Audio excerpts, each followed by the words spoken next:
Content over everything. Rolling. Alright, cool. I just hope I can remember everything that I was thinking about this week and put it out on video, you know? Alright, let's do it. Definitely.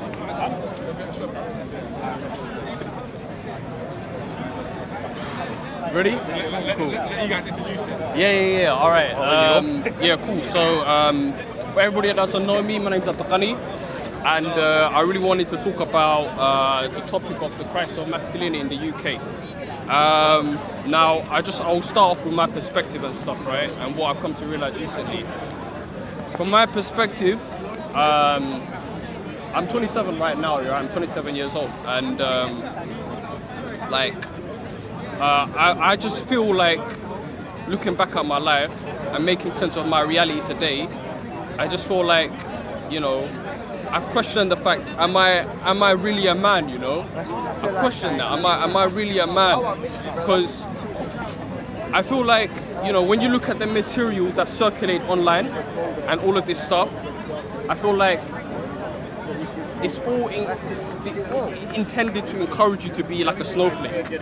A what? A snowflake. Oh, okay. Yeah, a snowflake. I thought you said a sloth snake. A snowflake, like someone, yeah, and I feel like as well, like, when we look at this country, right, I feel like there's no framework to judge what is actually someone who's strong and who's someone who's weak. Do you understand? And maybe it comes back to individualism. Also, moral relativism. Moral relativism as well. And I feel like everyone is centered on themselves. Do you understand? Everyone is individualistic and centered on themselves. And I feel like if it was more a society that was more kind of, I don't know, like intertwined with each other and stuff, people would have frameworks to determine, okay, this is what makes you strong as a human being, and this is what makes you not strong as a human being. And I feel like there's not enough objectivity in that sense. Everyone's very subjective. And that's the problem. Like, for example, you might have an individual personal plight that you face in your life, and you come out of it, you come out of it, right?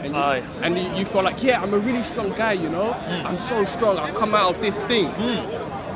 But then little do you realize, actually, what you actually gone through isn't really that much. It's not really that, you know, difficult, if that makes sense. Especially when you broaden your thinking and you've seen, okay, people, you've established a framework and you realize, okay, this person, he's gone through torture. This person has experienced grief. This person has, you know, gone through real, like, tough. Did you take my advice from last week? Maybe he's probably, I don't know, maybe that's I asked him to derive some inspiration from it, maybe. But my point is there's not enough frameworks in this country to establish what makes you strong. And I feel like everyone is centered on themselves, and no one really knows who they are, bro. That's what I just wanted to start off. People don't know. People lack of identity. Yeah, maybe. Right. Yeah, I just really want to start with that. Maybe I can get your contributions. It's an interesting topic for sure. Yeah. You were shaking your head profusely. Well, fire on it. All right, cool. All right. No comment. Not yet. Okay. Cool. All right. So this is in relation to the way you see this society, that it's lacking. What does it lack? Is it lacking guidance? Is it lacking a framework? Is it perhaps it's not so much lacking it as that it's destroyed it? Is a potential argument. Okay. Right? Yeah. There's certain things that you could look at, certain developments within this culture that I could highlight and that most people should be aware of, that are really strongly focused on questioning virtues, and when you look at somebody that maybe has I don't know how to say it. You could say a strong moral character, or somebody that, for the lack of a better word, is stoic in its modern sense, as in not being controlled by your emotions, as being resistant to hardship. There was a period of time, and currently today, from my own experience too, where this idea was ridiculed to the extreme. As we have times in the modern time where people say men should, for example, and we can argue, we can criticize this point if you want, men should cry openly. Men should be really open and express their emotions to their significant other at all times. I would argue that the reason why this is not a thing is for a good reason. I don't think it's just a coincidence. I don't think it's top-down oppression. I think it's for a reason. I don't know if I misunderstood what you said, but okay. Do you, like, do you feel that there's maybe too much of that sort of encouragement, like to be too in touch with your emotions, even when you don't feel like you have?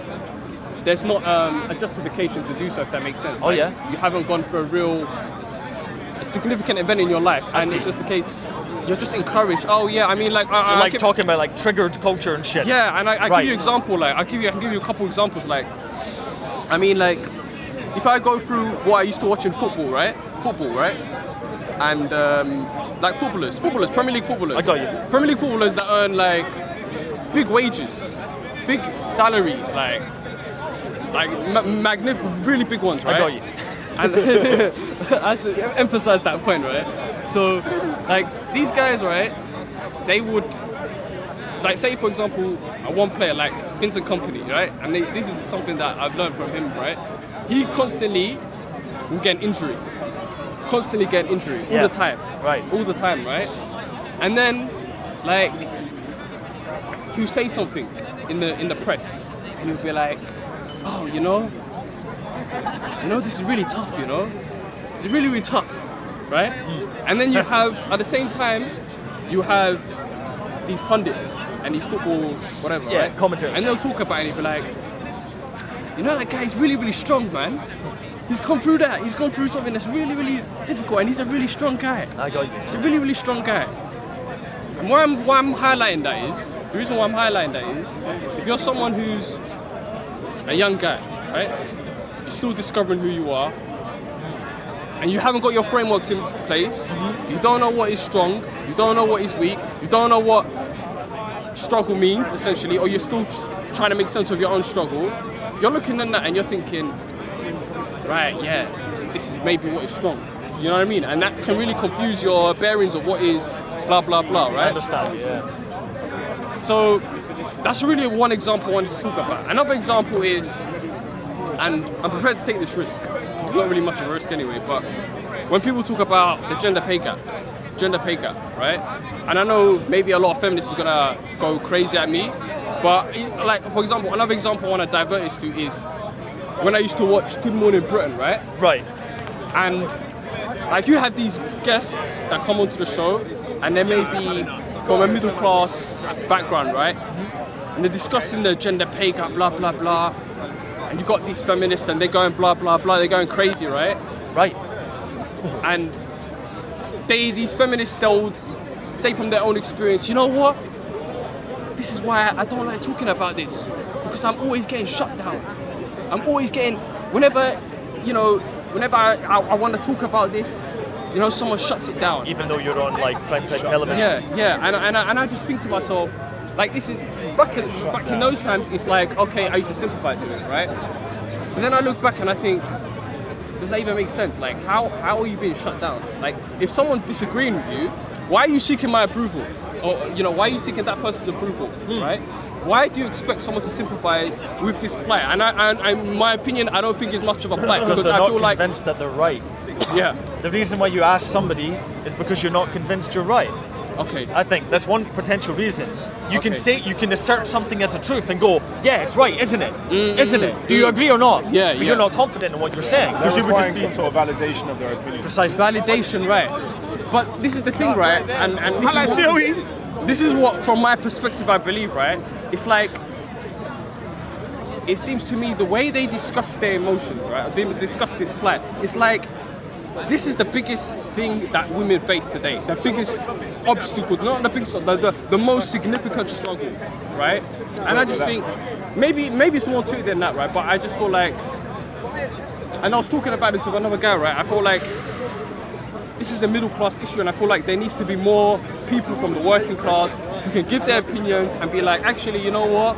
Perhaps there's more serious issues. Yeah, you know what I mean. You know what I mean. I know what you mean. You're not going to solve identity politics with further identity politics. I agree. That's what you're doing. Very That's what you strongly just there. proposed. Okay, I'm not sure. Is that what I'm doing? Okay. Okay. I don't think that was his objective, but I understand what your point is. All right. I mean, like, if you're going to look, well, Maybe I don't think it's ideologically motivated, but if you want to look at problems, if you want to look at them in a rational way, maybe look at them all without labels attached.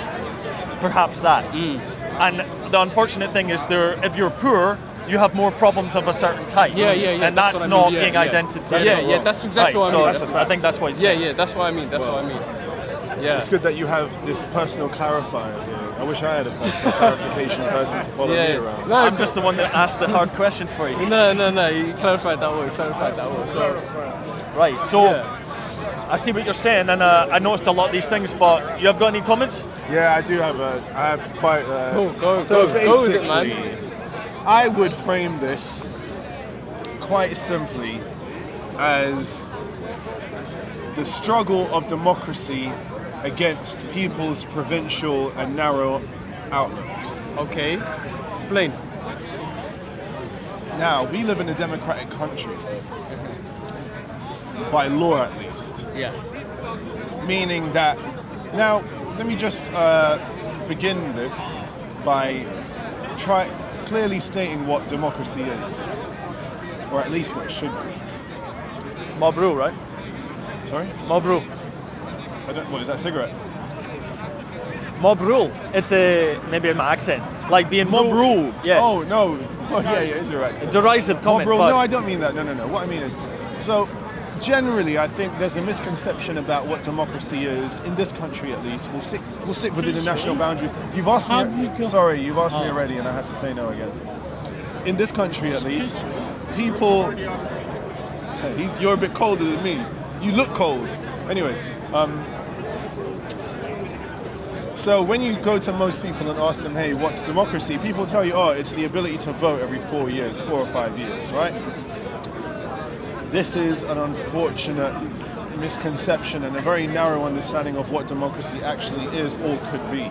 Now, what democracy is, without referring to the Constitution, is pursuit of happiness, and it's the freedom to be who you are as an individual. Yeah, agreed. Right? Now, so that's democracy. It's the ability to... is that not liberalised society? Well, let me just explain why it's democracy. Okay. If a society allows personal control of character, the ability to make earn money in a number of different ways, formats, venues, and outlets, the ability to spend your money in a number of formats and venues, complete economic freedom, complete freedom of character, complete freedom of pursuit. That would eventually trickle up to the political processes which determine the law. That's sort of the general idea of what democracy is. If you're able to be who you want, then you, along with everyone else, should be able to put those in charge who also agree with those values. Someone who's actually up for vote in the general election makes this point always. Jeremy Corbyn says, it's not up to me, it's up to the people. Yeah. That's generally what the democracy should be. So you're right, it's liberalised society, but in terms of democracy, that's how it's supposed to feed into the decision-making process, right? I haven't finished yet. Okay. So I just wanted, what I started with, I said, this is the struggle of democracy against people's provincial and narrow views. Now, despite us living in a place where democracy is quite possible, if an individual like yourself, because you're quite an individual as far as the way that you've talked, you have the freedom to do what you want. However, the pressure against people like William here and many other people who do believe in an individual pursuit of character are often rebutted by narrow provincial perceptions in the media. You cited the media a number of times. You cited football, Good Morning Britain, the news. I really did. See? Yeah. This is where I'm going so deep into it as well. Yeah, I mean, so not to say the media, but your family, your community, your of course, society, culture, country may forward ideas or ideologies which serve to suppress an individual's pursuit of character. I totally agree. Now, these beliefs, which are often come from very, very narrow conceptions of what a man can be, because that was your original point. What the crisis of masculinity. Yeah. So a man may be expected to be this according to his family, this according to his culture, this according to his community, religion, society, and perhaps city, something and so according on. to his nature.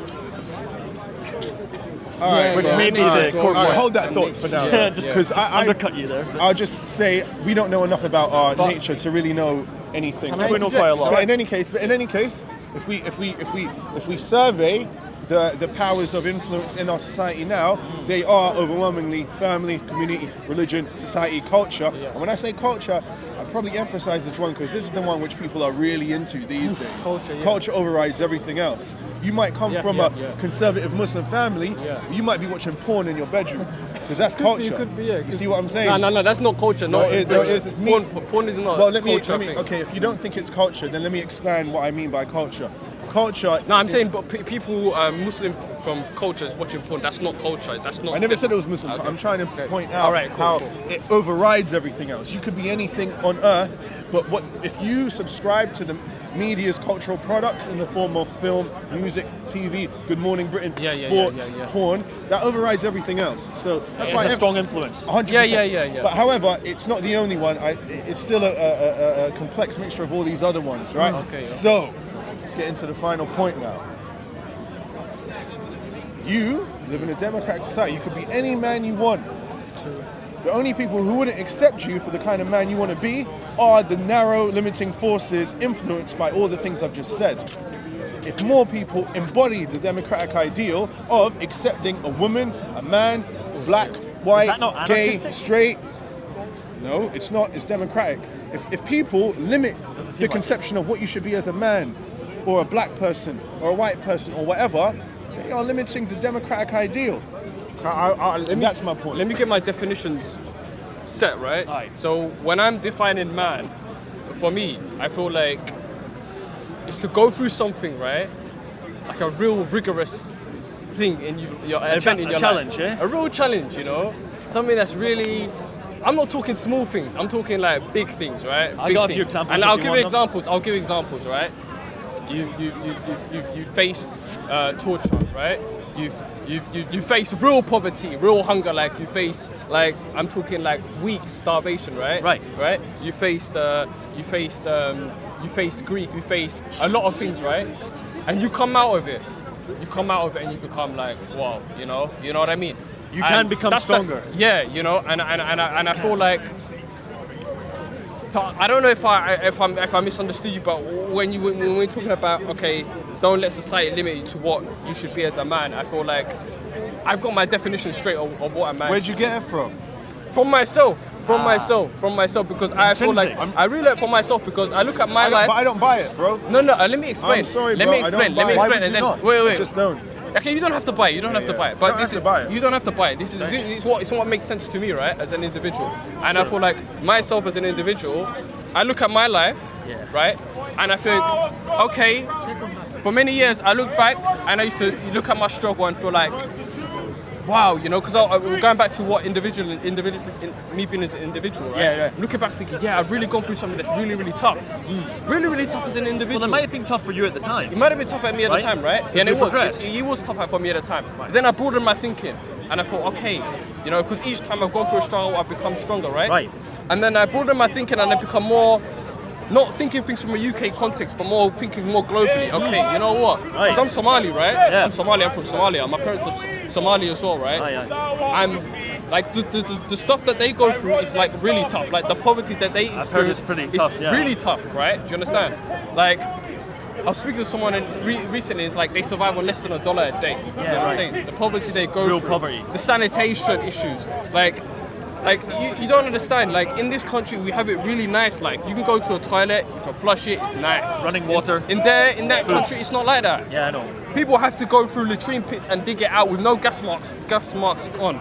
They have to dig through endless sources of feces, despite the diseases that you can contaminate from. Yo, what's this got to do with your genitals? What do you mean genitals? You said man. You're talking about being a man. What's this got to do with any of this? Why? What made you bring up genitals, bro? That's what makes you a man. No, bro. That's the thing. That's your limited thinking. My limited thinking. What do you mean? So what makes you a man? Why are you bringing up how it is to live in Somalia? I'm just defined it, bro. He's talking about challenging, overcoming it. And how does this rate? I'm sorry. Did you not listen? This can apply to men or women. Did you not listen, bro? This can apply to men or women. It can apply to men, of course, but you're talking about being a man. Why is this exclusive to being a man? Because we're talking about crisis of masculinity. That's the topic we open up with. I mean, I don't. And people have to clean out latrines in Somalia because I'm saying. All right, you got my point, No, right? It's like, bro, should did I you get clarify? that? yeah, it's like You might need a personal No, let me explain clarifier. again. Let me explain Bro, again. you're talking about men, Christ and I masculinity. think I know you're what- talking about I hygiene think I know and what you're saying. Somalia. Wait, You lost me there, bro. Okay, all right. Let me break it down for you. Okay. You want to Let me move break- away from the guy screaming because it's going to All right, override the mic. Okay. Where's Leon? No, we can't move the camera. All right, let me explain it again, right? Let me explain it again. I'm a Somali, right? I'm from Somalia, right? That's where I'm from. My parents are You've Somali. already dictated your own So identity. you asked me a question. what Let me I'm saying? explain. Can I explain, bro? Sorry. Can I explain? Yeah. Sorry. Okay. So My bad. I'm Somali, right? Right, and I'm trying to lay out my definition of what a man is, right? From my perspective. Even if you don't believe it, that's your problem. But this is me. It makes sense to me, right? Right, okay. I've gone through struggles in my life, personal struggles in my life. I've made sense of it, right? And I decided, okay, maybe it's not. I've been maybe misled into thinking that I've actually gone through something really tough when really it isn't, right? Compared to other people. Yeah. And I'm Somali. That's part of my identity. I hear that. So let me explain further, right?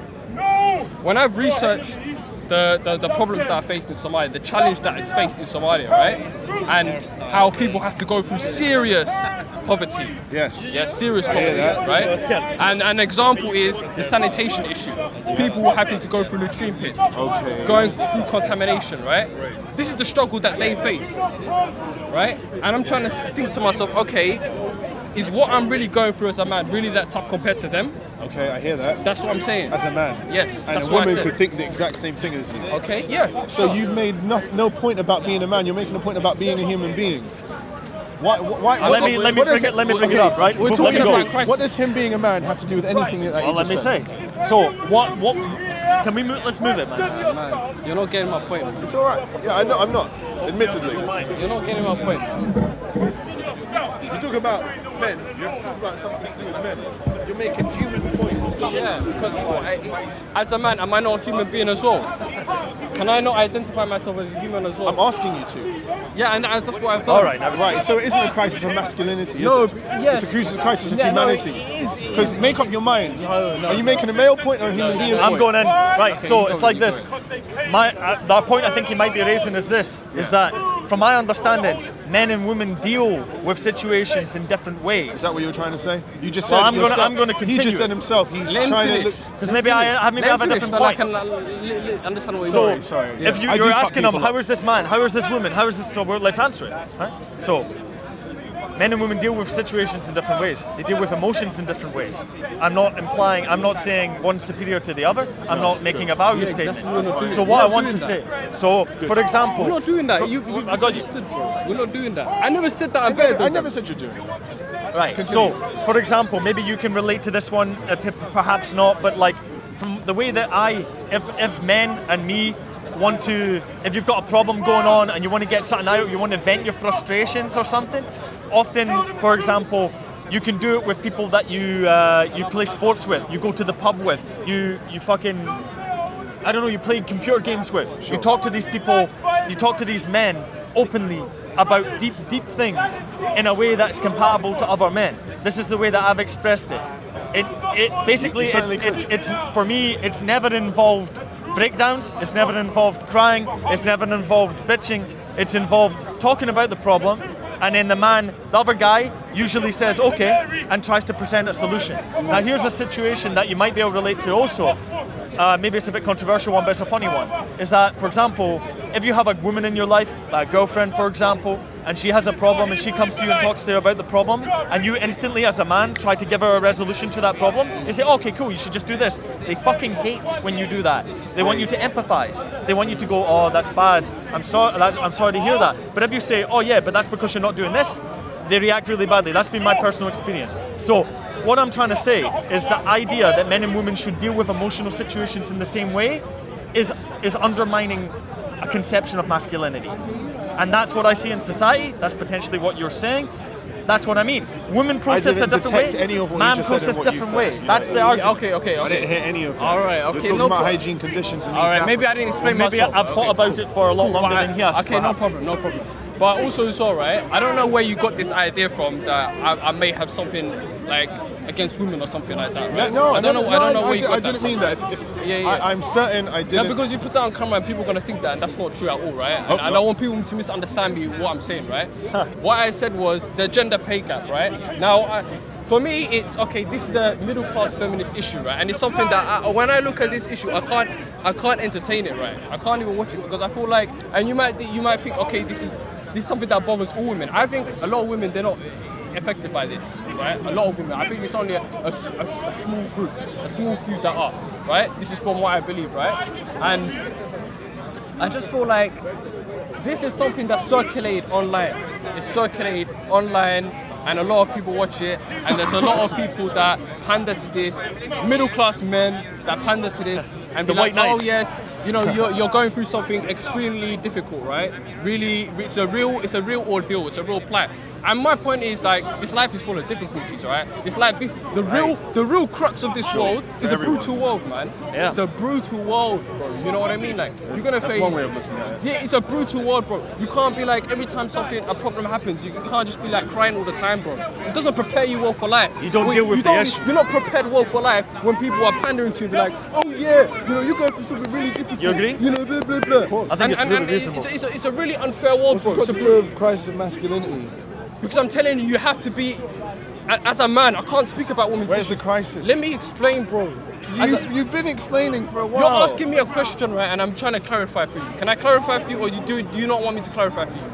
You want me to clarify? him to clarify for you. You see, you're dealing with a guy who's a professional at trying to put off people speaking. Hey, come on. Sorry, I'm not. Yeah. I don't get paid for it. What I'm saying That's is, not what I I'm mean. in cut off. right? But Well, okay, Sorry, we you can help. open up this topic of Christ of masculinity, Yeah, right? and I don't see how we've Right, talked about it. and you bring what about he said you bring about the issues of women. Now I don't know what women go through, Did so I? I can't pretend that I understand. didn't. I can't pretend. I didn't. Bring a woman here and she can talk about her plight. I didn't. I'm talking about myself as a male. That's But- it. and my so why you point- keep bringing the topic in? Because my point was everything you talked about is not gender specific in any sense at all. Okay, maybe So not, how maybe does not. it relate to a crisis of masculinity? Because I'm a male and I'm speaking about male issues. That's why. and I challenge you and I say, well, I don't think so. You're talking about general human issues. Okay, maybe yeah. Then you're not talking about crisis of masculinity. No, You but agree? it affects males as well. That's why it's a crisis of masculinity. Everyone. Yeah. So maybe it Yeah. isn't. Look, crisis. You're talking from the top down. A human. What'd you and study? then underneath. Because I know I caught you at LSE. Yeah, What'd you LSE, study? no. I just finished my studies right now. What did you study, I've done if a you don't mind me postgraduate degree in African studies. Just Right. finished it, yeah. Cultural studies. Not cultural studies, African studies. African But studies. what's the kind of material you're looking at? Okay, so the You're material. looking at social sciences.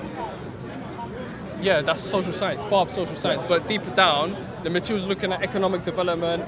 Culture was one aspect. History was Economics is a another. social science. Yeah. Yeah, fair enough. That's great. Now, yeah, did you look at the crisis of masculinity at that time? No, because No. It's not something. It's something that I've only come to. Have you ever read about it?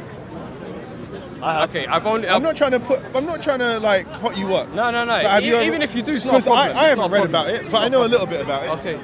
Even if you do, it's not a problem. Crisis of masculinity is not what you're talking about, as far as how people are written about it. Okay.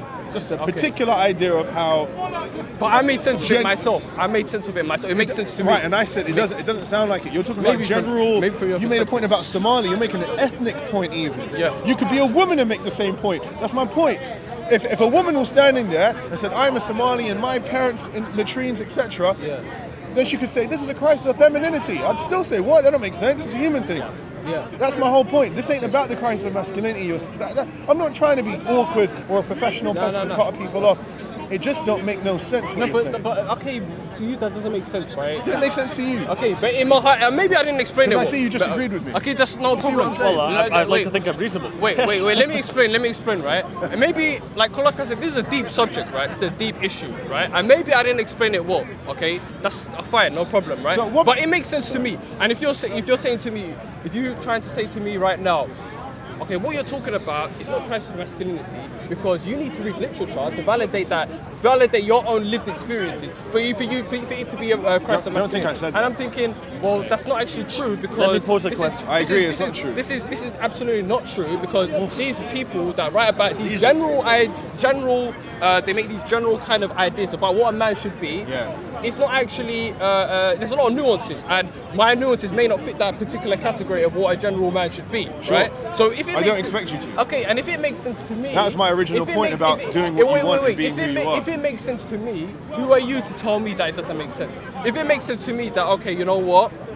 There is a crisis of masculinity, and it's because of blah blah blah. And I understand you brought up the point about women, right? And I'm not saying that perhaps these issues are exclusive to me as an individual, as a man. It's a human issue. It's a human issue, Happens to but many also so you got to recognize that there's different identities to a human being, right? And as a human being, I'm also a male.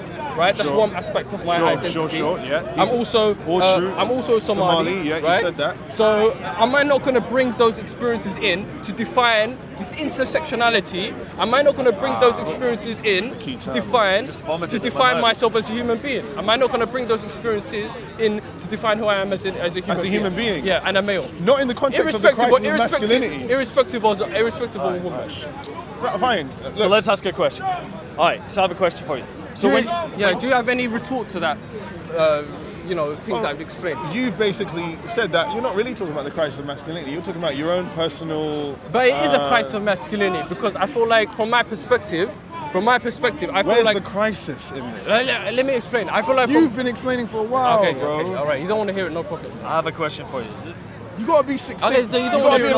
Let's not take it personally. I'm not being stubborn. Okay. But if it don't make sense, it don't make sense. Okay, my bro, no problem. All right, so I have a question for you, right? Because I feel that I know where you're coming from. Yeah, thank you. Thank you. Someone does at least. Some things are hard to express. Yeah. And this is what maybe was not appreciated. Nice way of saying hello. I prefer if you didn't swear. Really? Because I've seen processes like this happen in society, and I do a lot of teaching. Like I work with a lot of people, and you can see the differences. You can see young people having a lot of questions about things due to things that have happened in society, right? But maybe let's ask you a question. Of course, yeah. So when you came here and you're like, I want to talk about the crisis of masculinity, can you try and articulate exactly what you mean as to why there's a crisis? Like, where's the problem? All right. That's the core.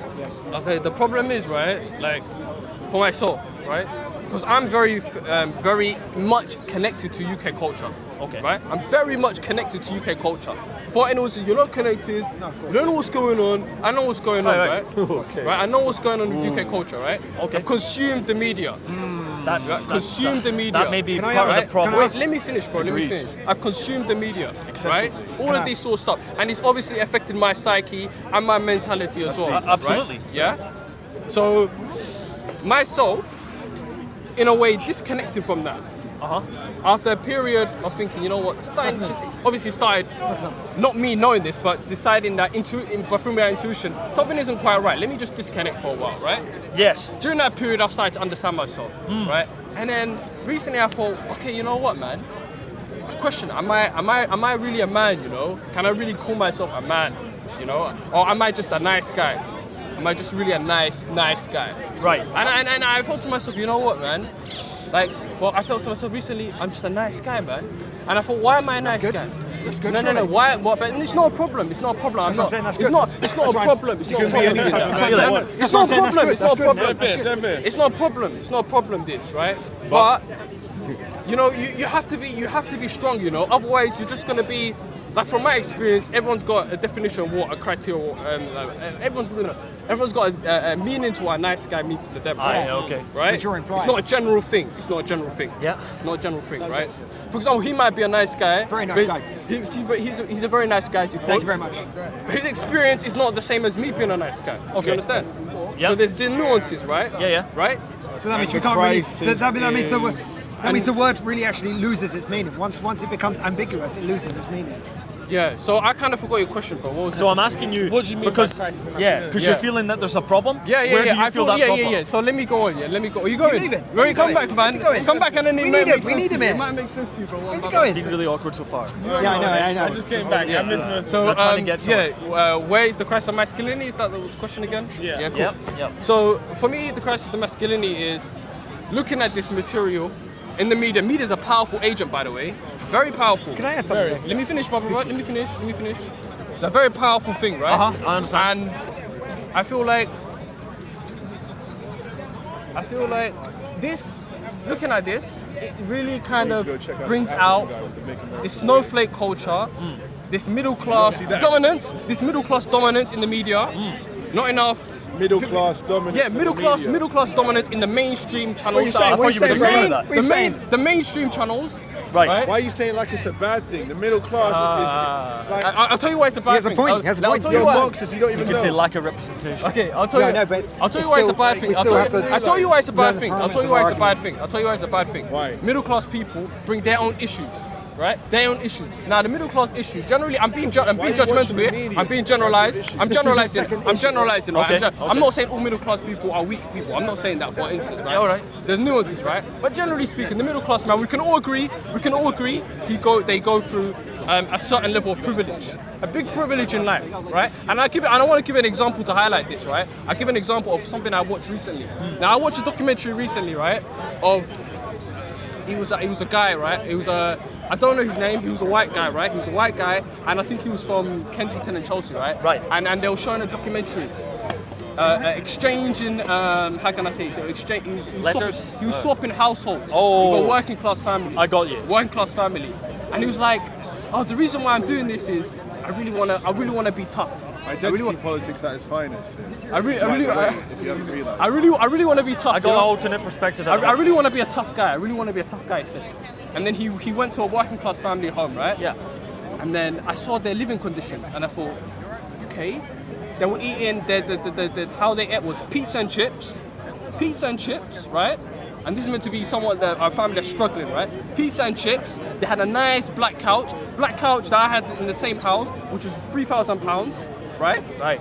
And he's sitting there, and he's like, you know what? And he's washing his hands, and he's doing the dishes. Right. And then he comes out the 2 week experience. Oh, I'm a reformed man.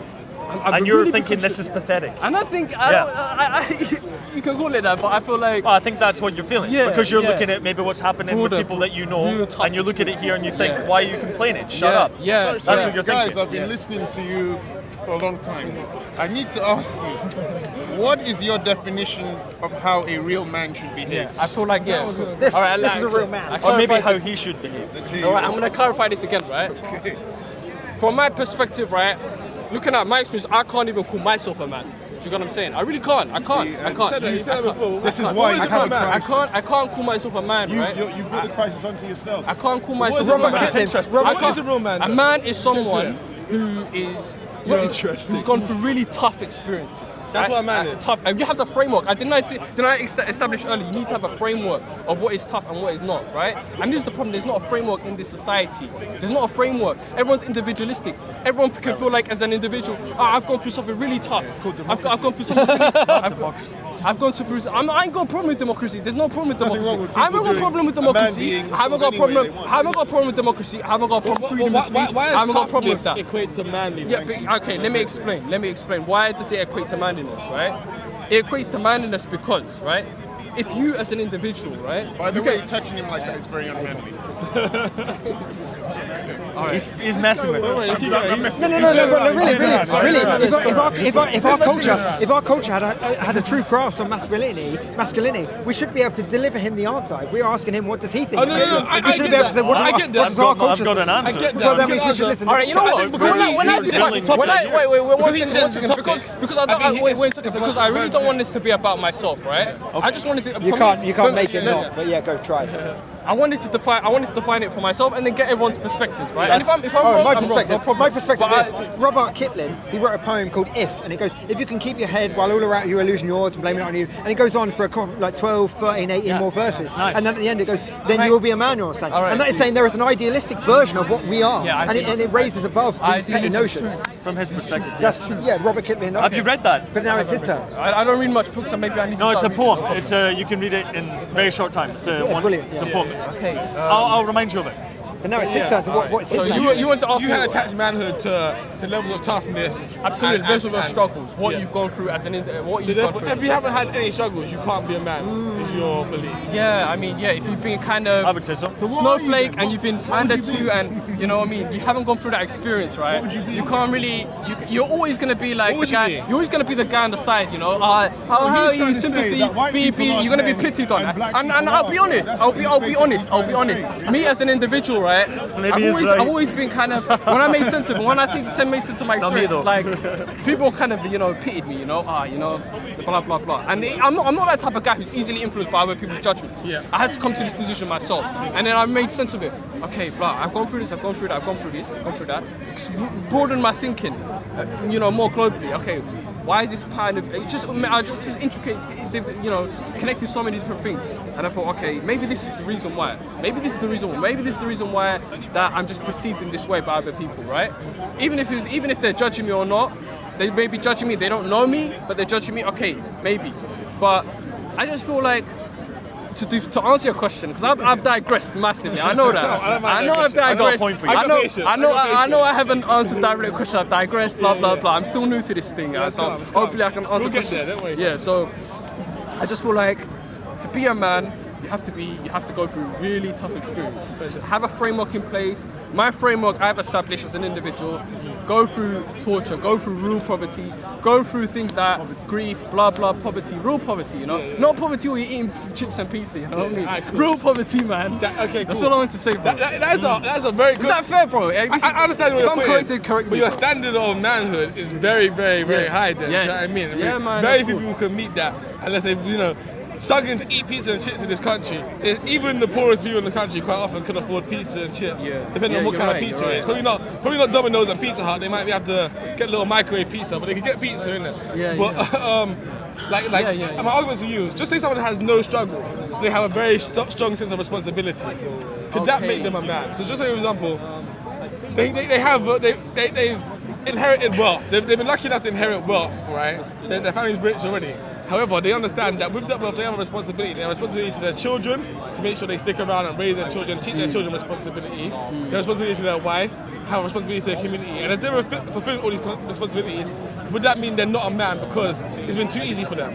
Yeah, in the sense they've gone through nothing, like they haven't gone through anything in life, right?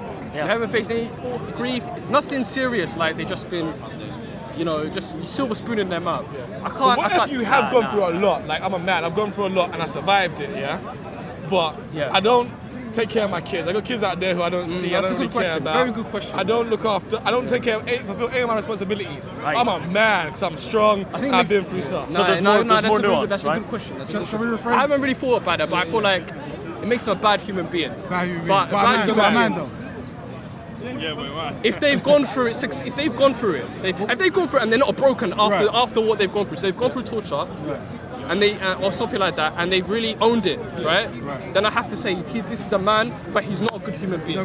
So would you say it's the reaction to challenges is what makes a man? Reaction to challenges, absolutely. Because we can grab any person and make them a victim, right? But it's how they react to what we do to them, right? Yeah. Let me add something as well. I think this will help to further it, is that we may be talking about the development of character, right? Yeah. Because when you go through, it's very difficult to develop character without going through challenges of any type. It's something you have to overcome to grow, to develop.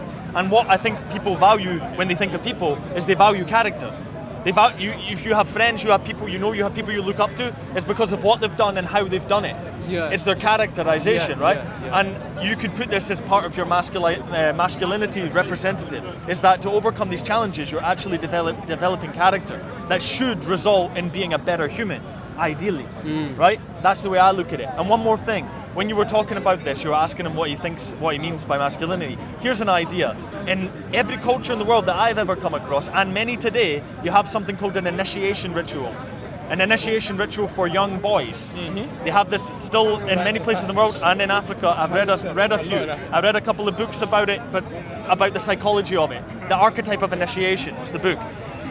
It's exactly what he's talking about and what he's looking for, and many people are ridiculing him, but it's a fundamental part of being human and human development as a man. It's different. We can't just say men and women are the same where they're not. They have different developmental needs. So what these initiation rituals were, they were for the boy becoming a man, and they formalized it. There's different ways of doing it, but it usually involved a ritual where they were in extreme fear, or they went sent out into the wilderness to survive for a relative amount of time with no food and no water. They had to endure the darkness, endure the strain. The Aborigines did walk about. Precisely, or they put them in a cave that was completely dark, and they had to stay there and confront the demons in their mind.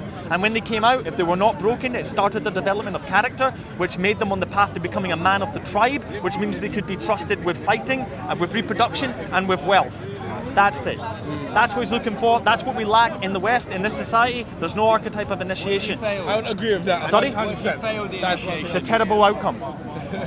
I'm not sure about what happened specifically, but it's usually not good. So in some places in There's Africa, there's a filtering of mankind. It's as much as we don't like it. It's like 300, yeah? In some places in Africa, for example, 300 the film, it's like that. 300, that's my best film.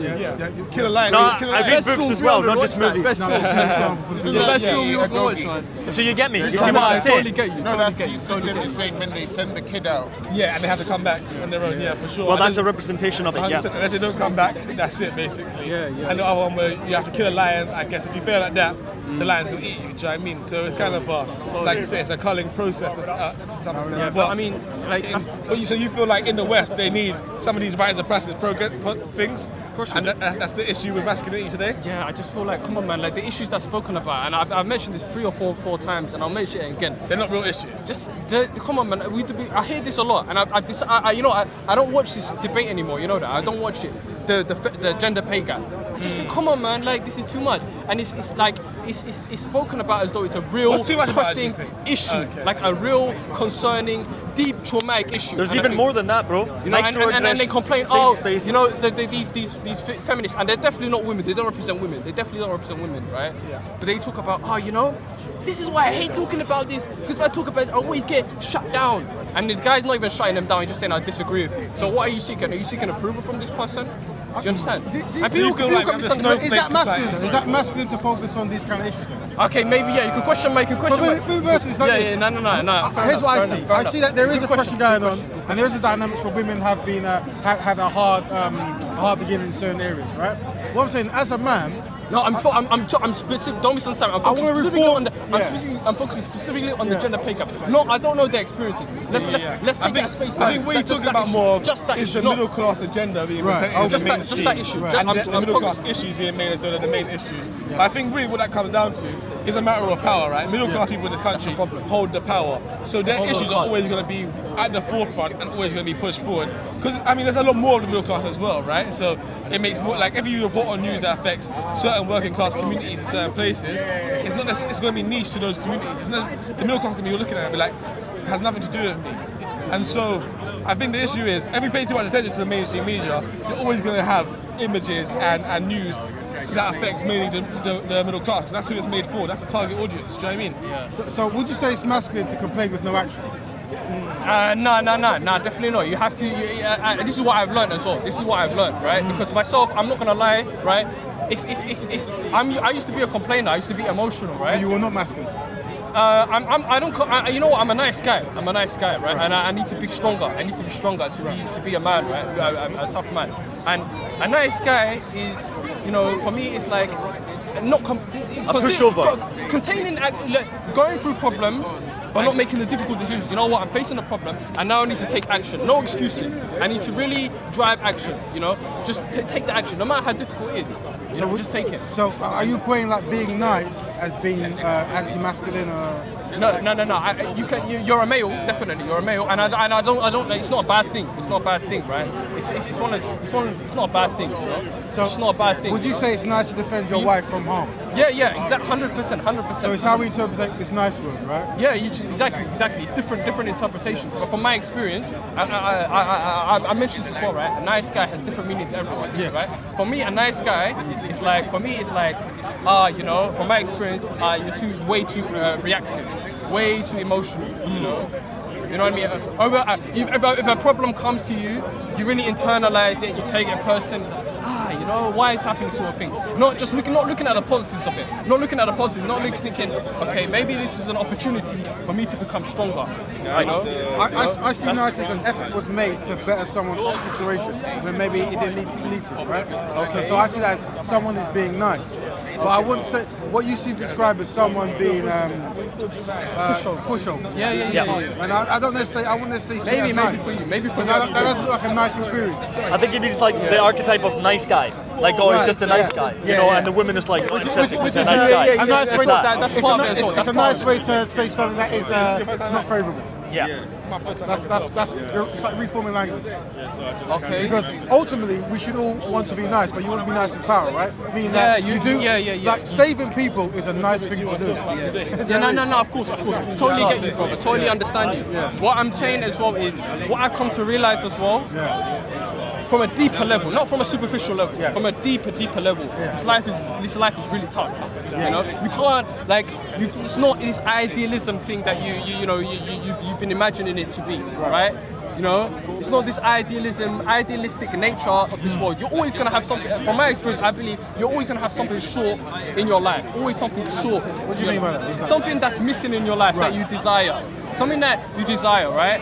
And instead of... This is not a bad thing. Something, instead of striving for this, instead of striving, this is, if I have this thing, then I'm going to be perfect, Instead of striving for it, accept that this is something that's just going to fall short of your life and just recognize that's just the way it is. This is just tough. This is just brutal, man. And this is the thing as well. It comes also as well. This deception, as I like to call it, also comes from how you interact with the world as well. Could you give the people at home an example of that short thing that you can't achieve? I don't really want to. There's nothing personal to you, but you might be able to do a scenario where there's a person who lives in a certain place, and it's something that's unachievable to them. Yeah, thank you. Okay, so say for example, right? Okay, thank you for that. So, like for instance, alright, this is the example I feel comfortable with. Alright, yeah, of course. And it may have a lot of questions about it, but it's a comfortable Let's example. start the conversation. Yeah. So you're a homeless guy, right? Yes, I am. You're a homeless guy, and you desire the one thing that you desire. Yes. The only thing that you desire is just to have a home. A home. Right? For someone else, if it's not someone that's homeless, it might be that he desires something else. Just something else. I can't think of an example. Just something else. A nice car. Yeah, right. A nice car. But for some reason, he can't get it. Yes. Just for some reason, they just feel like Way too expensive. way too expensive. You know what I mean? And you can't drive. So, how I make sense of that, right? And especially if this is something that's been plaguing you for years, Yes. right? How you make sense, if it's something that can't be achieved, right? How I make sense of it is, you know what? Interact with other people who are having less fortunate than you, who are having less off than you. Don't look at those above you, because that's just going to fuck up your psyche, your mentality. You're going to get confused. You're going to make sense of the world. Look at those below you, right? See what they're missing. It might be that another example I can give is someone who is, a blind person, right? All they want is the gift of sight. Do you get what I'm saying? But that can't be achieved. So when you look at that, you look at those below, you make sense. Actually, you know what? This life is hard. This life is tough. This life is brutal, right? People also as well are brutal towards you. People have that side to them where they can be brutal towards you. Aye. They can turn on you like that, right? So people have that gene in them. They can turn on you when things get tough, right? Yeah. So it just makes me think, makes me come to this realization, it's a brutal world. It's a tough world. So at a deeper level, not at a superficial level, at a deep level where you really got a question, understand it, I don't know how to ask this in a non-patronising way, but the thing you've said there, has this been a recent realization for you? Definitely, recent. It's right. Your reaction to it is, in my estimation, normal. Okay. It's pretty traumatic to realize what you're realizing. I think it's true, but there's more to it. I think you're on the path, right? So you're realizing it's not idealistic. There's much more nuance. Things are suffering. There's lots of brutality. Reacting to the world, and every action is the same. It's not the right way. If you want to handle problems, you've got to be strong. That's what you've been saying, right? So you're having this crisis of conscience at the moment in dealing with the reaction to reality. It's normal, and you're looking at the world and seeing the hypocrisy of you're caring about this problem, but there's this problem. Why do you care about that? Even things right? like even another. Sorry to no worries. Don't even know what I'm saying. But another example is cyberbullying. Cyberbullying, right? Now I don't know what these people have gone through before they've encountered cyberbullying. Just like I don't know these females that what they've become before they've experienced the gender pay gap. I'm just focusing on that issue, gender pay gap issue, just the gender pay gap issue, and just the cyberbullying issue.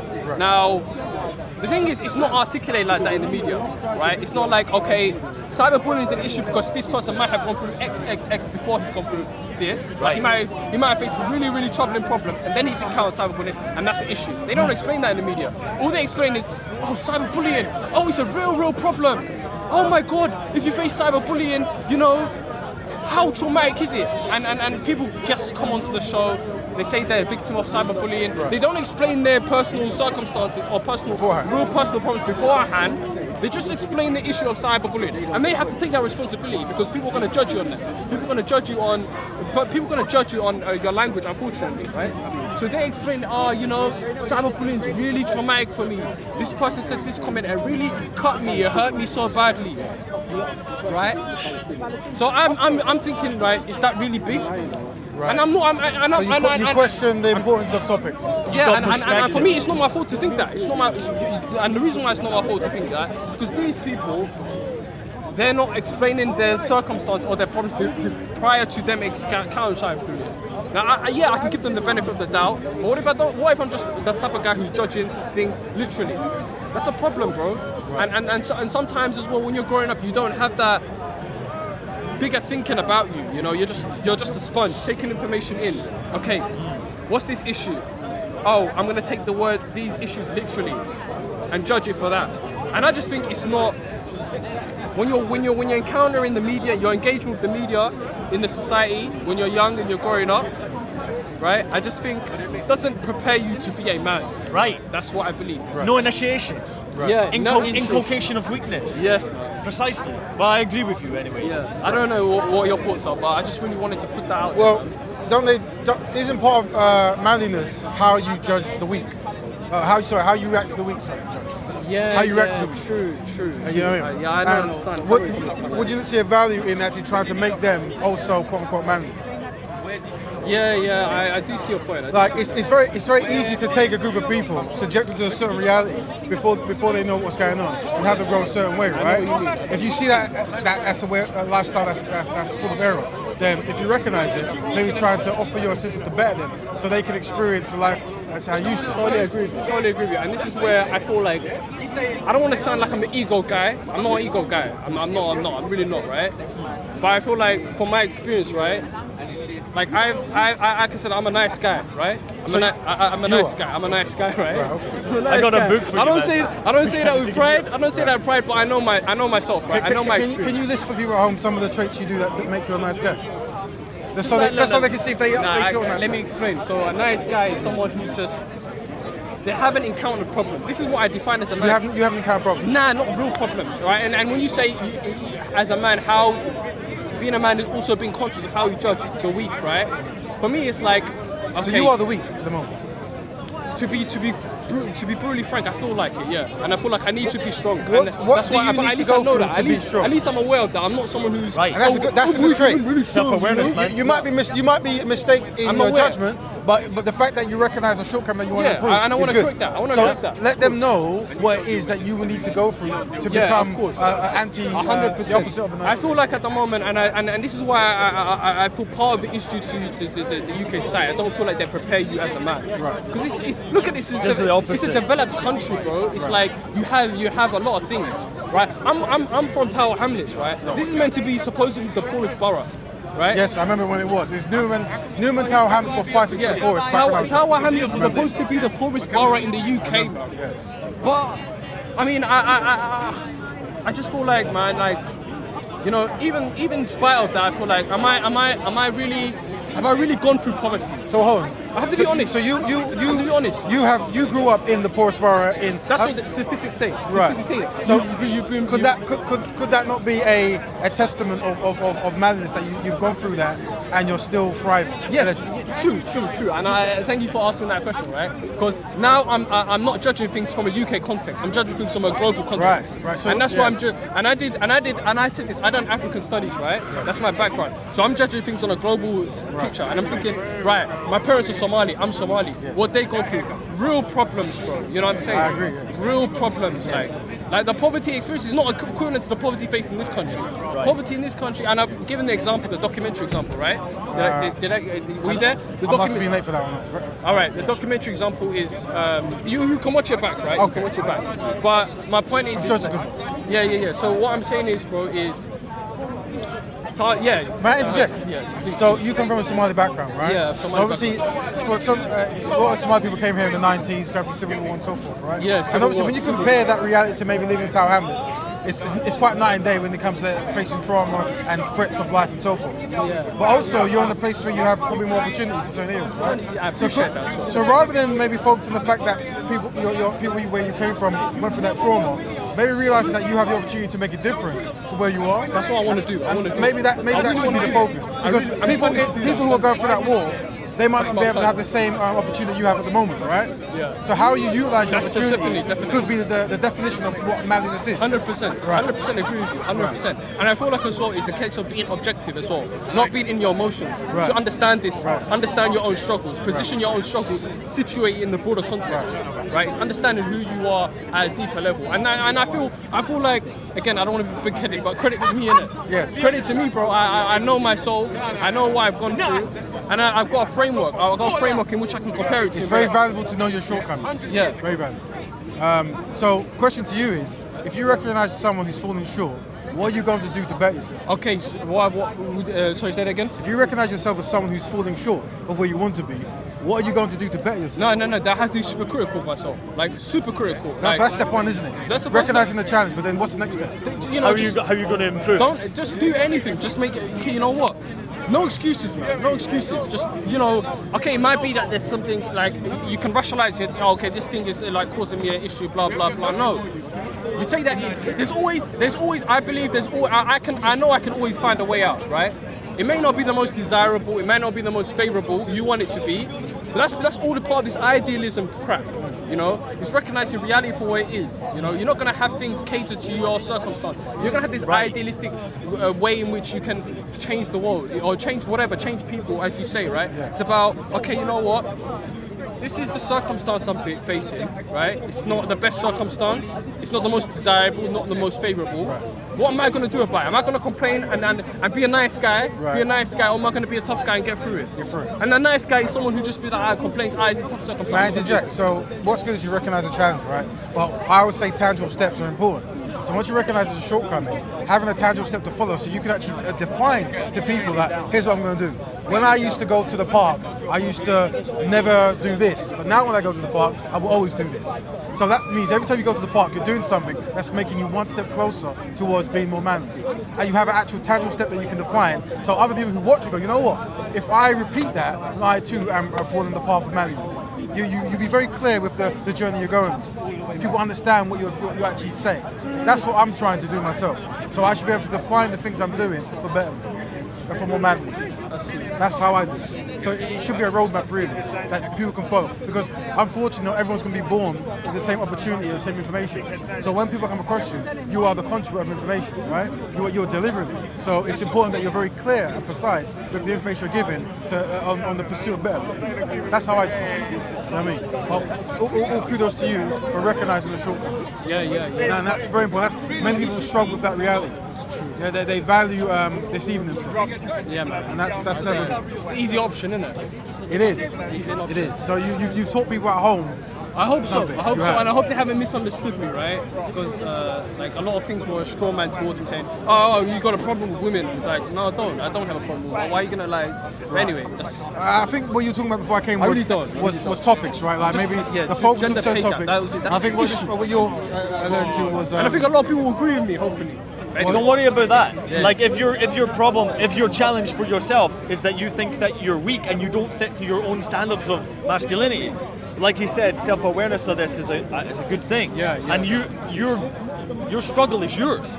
Yeah. Like your path is yours. Yeah, No matter what other people are thinking about it. Exactly, You don't need to prove exactly. anyone to the fucking Exactly, camera. 100%. Like if you're not trying to alter the way he lives. No, You're exactly, trying to alter the way exactly. you live. 100%. Well, I can't support you more. You know Exactly. what I mean? No, so, thank you, man. A piece of it, he's saying, what steps can you take? Like I suggested to you last time, there's a couple of things that you could read that I think you would find great value from. Okay. Old writers, man.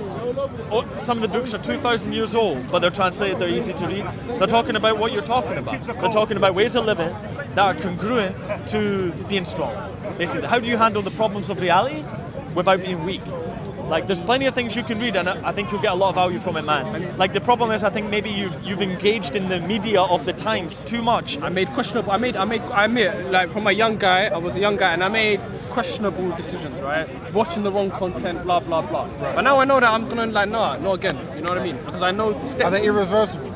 Are the choices you made then irreversible? It's reverse. I've made it reversible, Okay. but I've made it now. I've de-indoctrinated myself. Yeah. From being indoctrinated, I've now de-indoctrinated myself. I've detoxed myself, if that makes sense. One challenge I would give to you, and it's up to you for him to take or not, is once you define that journey, I think there's a value in people knowing. Like, you never have to reveal your own personal thing, Of course. but defining like the challenges you face and what you need to change to see if other people can relate, and then you might actually be helping them on the next. What's up, man? Nah, you're right. You're right. I mean, You're right. That's you're right. it's just some advice. Of course. Start with the self, though. Yeah. You definitely, like I said, you always want to change yourself, you can change others. But if you're talking about society and you recognise their shortcomings, then there is a value in offering advice and showing the journey that you went. That's my opinion. You know what I mean? But the gentleman's correct. The gentleman's correct. You can't change anyone or anything without changing yourself. And I would argue you shouldn't really want to change other people. Well, that's Some people just don't want to be In a changed. certain way. There is a really nuanced thing. yeah, that you might have to expect. Is that when you want to try and change other people, what you're doing is imposing your will upon others, which inevitably is conflict. And how can you have that conflict in a good way? Yes. Very, very, very hard. Well, let me add to that. Percent. Let me add to that to make it make slightly more sense. If you I think it makes sense. no, my version, Oh, not your okay. version. Yeah. If you yourself have recognised that you and some other people have gone through a similar challenge, and then there's a circle of complaints going on, right? You might find a solution before them. So if you were once a Keth kin with these people, and you find a solution, there's a value you come back like, guys, here's what I found. Now, in the freedom society, we don't have to follow you. But the fact that you've given the offer, when you mention books, what are you saying? You're saying there was a person one time who found a solution, and they documented it, and today it's valuable. There's no reason why you can't be an orator, or a book, or a PDF. They're all the same. It's just a way of documenting information. So I think you're correct, and you don't want to necessarily impose your will on people. This is not something I would recommend. But if you are going through the same challenges as others, I believe, or I understand, I should say, there is a value in going back to that group and saying, guys, this thing that has troubled us for 29 years, I think I might just have that solution. But that's just my opinion. The gentleman might see it differently. That's just my opinion. Sure. Some people say that wisdom is useless unless it's communicated, unless it's shared. As long as, I would say, if it's with noble intentions. You understand? Not to say these guys are better, not as good as us, and we're better than them. No. I would say that's a terrible bad, path that's to bad. take. Very bad. Yeah, I would definitely say Egotistical as well. no. Right. You're always trying to find solutions for challenges, and to step on someone else to uplift yourself. I see very little value. Even if that is something that is occurring in this real world, this brutal world, you know, you have to be even more resilient not to take that part, especially if you've been inflicted by it. yeah. Right. If that makes sense. Sorry, bro, I interrupted. No, you're coming with good points all the time, brother. You interrupt me right. Yeah. So just to conclude on that point, that's what I would do. But the brother has different ways of doing stuff, and I have different stuff. But Sure, you know, in your own way, you will find out what makes more sense. Sure, man. Sure. All right, man. Well, I think what we were saying is quite similar, Yeah. I think we'll if not the same. pretty much. But yeah, so there's a couple of things. One of them, like the other guy mentioned, is there's a poem by Rudyard Kipling called If. Just I-F. Type in Kipling and If into Google. It's a short poem. Bro, really? Someone spoke right at me. Huh? Okay. Oh, okay. I thought you said really. I was like, oh. No problem. So, read that. It's really, really good, man. If, I-F. Okay. It's just my accent. Like, it's the start of a sentence saying if you can. It goes through a list of challenges. Like if you can have, it doesn't say it like this, but if you can have your house destroyed and rebuild it, if you can lose your family and start another one, and blah blah blah like this. And then at the end he says like, then you'll be a man. And that's how his conception of it. I think you'll appreciate it. Another one I always recommend: read the Stoic philosophers. Read Marcus Aurelius. He wrote a diary of his time as Emperor of Rome, and he's talking about the same things, talking about existential challenges in life. Why should I do these things? What does it mean to be good? What does it mean to be strong? Read that. You're a man of letters. You know what I mean? You've done a postgraduate. You're no stranger to it. So I would really, really recommend you, man. Read Marcus Aurelius. Read Iv. And there's another book. It's called The Rational Male. It deals with feminism in the modern world, but that's maybe another step. That's my chat. So I always wonder about this feminism talk when I see men talk about feminism, and it's almost like feminism is a threat. Okay. Because it is. Explain that for me so I can understand. Oh, I think modern day feminism is a really strong issue for stability and continuation of society. I think it's being pushed by people that have alternate agendas. I don't think it's about the helping anybody. Like, if you look at the main complaints, many of them you could say are quite ridiculous. Go ahead. I think it's reasonable to say. Mansplaining. Yeah, for example. But there's another idea is that, as it's mentioned, there was a study that was popularized by Peterson that was saying about in the Scandinavian countries how they became, according to him, the most egalitarian. They had the most equal choices for men and women. And what happened is it diverged by interest, by people and things. And that's one of the main psychological differences they say between the structure of the male mind and the female mind, which are more or less very, very similar. But the way they deal with reality, the way they deal with problems, like we talked before, the way they deal with emotions are clearly different. So if you have a media that's telling you that you should emote like a woman, and you're saying, what's going on? You're right, you should be saying what's going on. Because men deal with things in different ways, generally. Women deal with things in different ways, generally. Notice there's no implication of saying a man has to. I'm saying that maybe something is more conducive towards his mental structure. That's how you deal with a problem. You look for the solution. You don't burst out crying, for example. Do you feel that women, they're collectively, that's how they work on solutions, by bursting out crying? They have a completely different way of looking at emotional situations than men. I'll say that. And also sort of like, yeah, I hope I understood you, right? But it's like, 'cause I gave an example at the start about the Premier League and the footballers, right? And how everybody watches football. Most people, most men watch football, right? They may even watch the after show of the football match, the commentary and blah, blah, blah. And I spoke about an injury footballers have. Premier League footballers have £300,000 a week, right? Yes, probably more so. Yeah, and they get injured. They might get, like, give an example, Vincent Kompany, right? He gets injured a lot, right? And then he's like, I'm going through such a really, really deep crisis, man. And I think back then I didn't know it because I was still deceived, right? But I look back, understand myself and think, really, what have you gone through, bro? Like, you get £100,000 and you're saying you've gone through something really traumatic. And you've got the people, the after show, the pundits. Man, he's gone through something really difficult, man. He's a really tough guy, man. They use the word tough. And I feel like get your frameworks in place. Right. That's why it's important. Get your frameworks so you know, actually, this is bullshit. This is bullshit.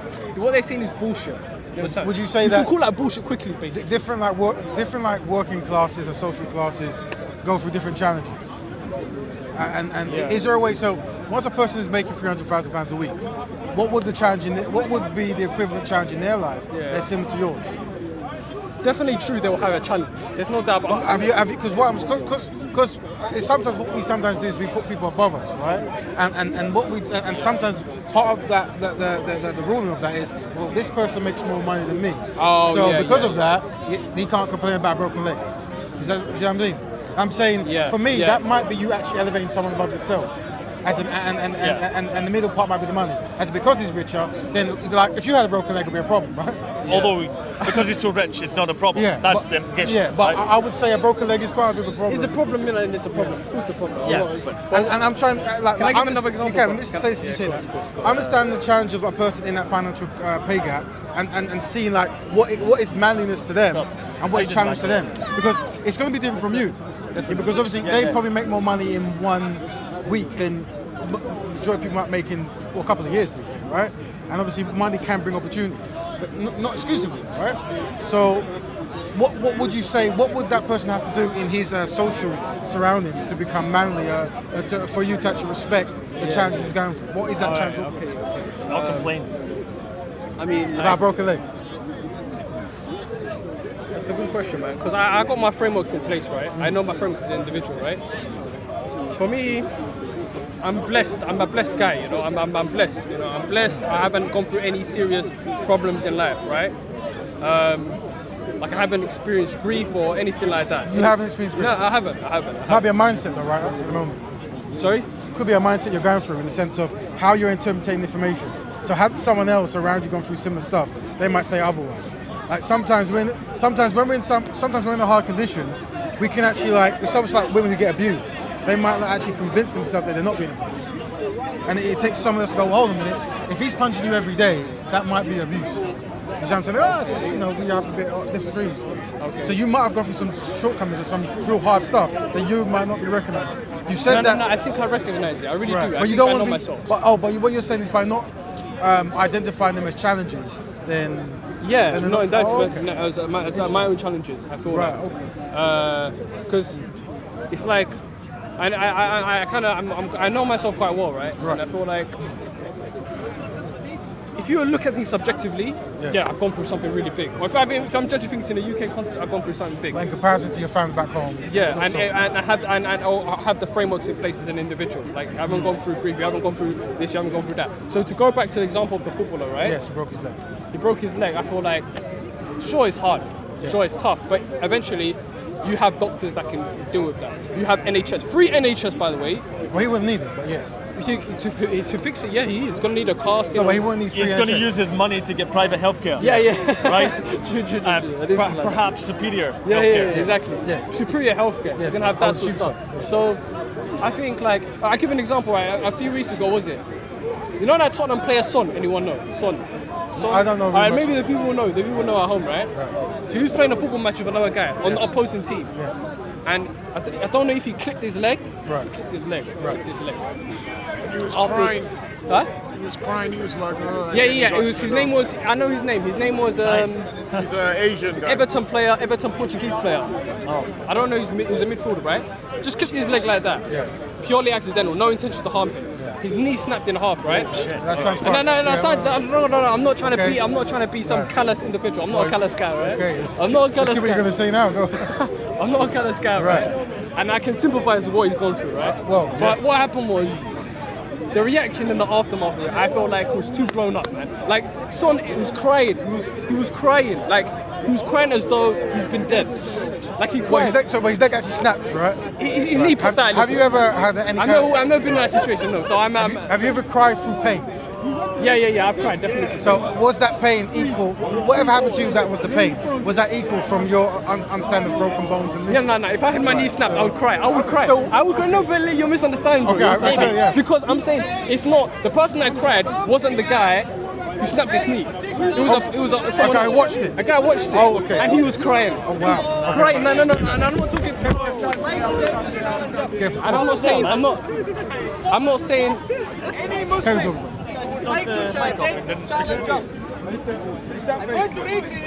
Yeah, I definitely know that. Yeah. Where's Leon, I don't have to.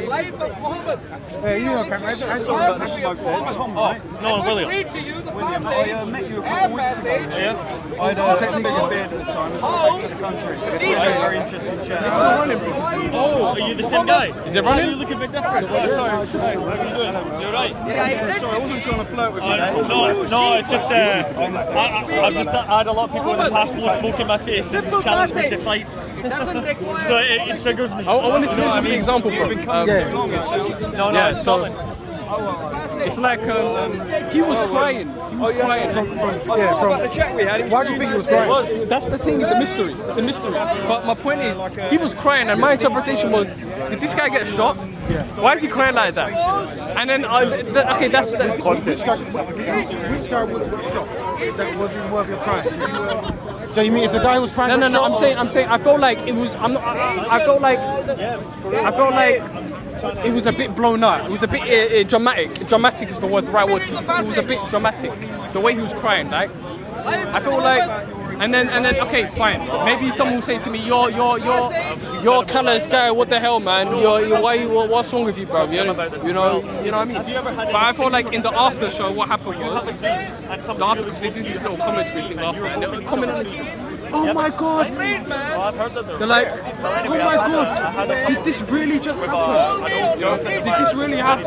And they're commenting it like some terrorist attack happened. Like I liken that their reaction to like some major something happened. Like breaking of the leg. yeah, it's like okay, it happened. It's gonna come back in a year's time. Resumes. But the thing is, bro, you'll probably highlight, yeah, bro, you might, yeah, fix that thing.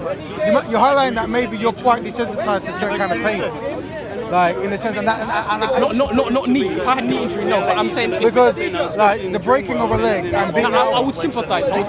But not like crying. Like that's I have emotions. I'd be like, are you capable? Hey, can I help you? I agree. So you're saying the friend who was crying for the other friend, the question is manliness. Because he has it too easy. He's a footballer. Yeah, it was full of the He has it. I don't blame him. It's his circumstances.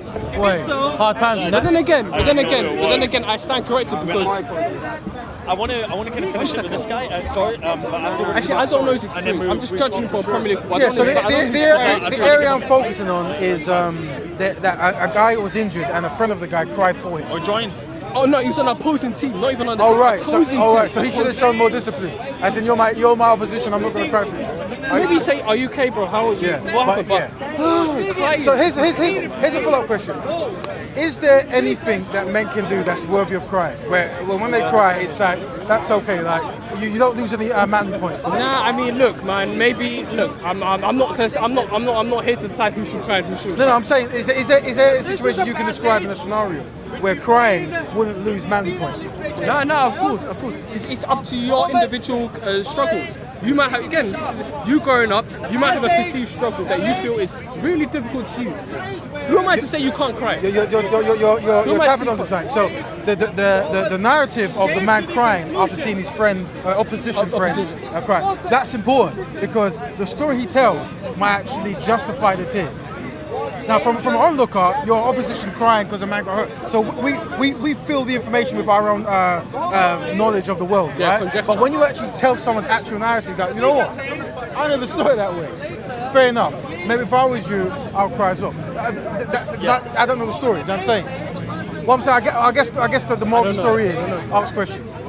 Ask questions, yeah, but I feel like when an incident is so blatant as that, it's a blatant incident. It's not something like, can confuse you. It's like, okay, for instance, a minute prior to that, he was playing football, he was smiling, blah, blah, blah, smiling, and then he cried when that injury happened. So it could be nothing else but that injury that's made him cry, especially when he's the one that contributes. Yeah.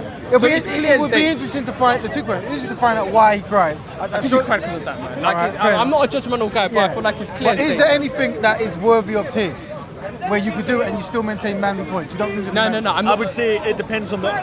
To jump in, it depends on the motivation, right? To be clear, because you can cry out of helplessness, and that's not something that other men respect. And I would say that's evolutionary for fucking obvious reasons. You don't want to have people with you that are going to break down and be weak when you're facing an alternate tribe, when you're trying to bring down some predator, when you're in a hard environment and you've ran out of food and you can't start a fire. Everyone's going to start break down and cry like a bitch. We don't do that for a reason. Everyone's like, oh, it's just moral relativism, don't judge.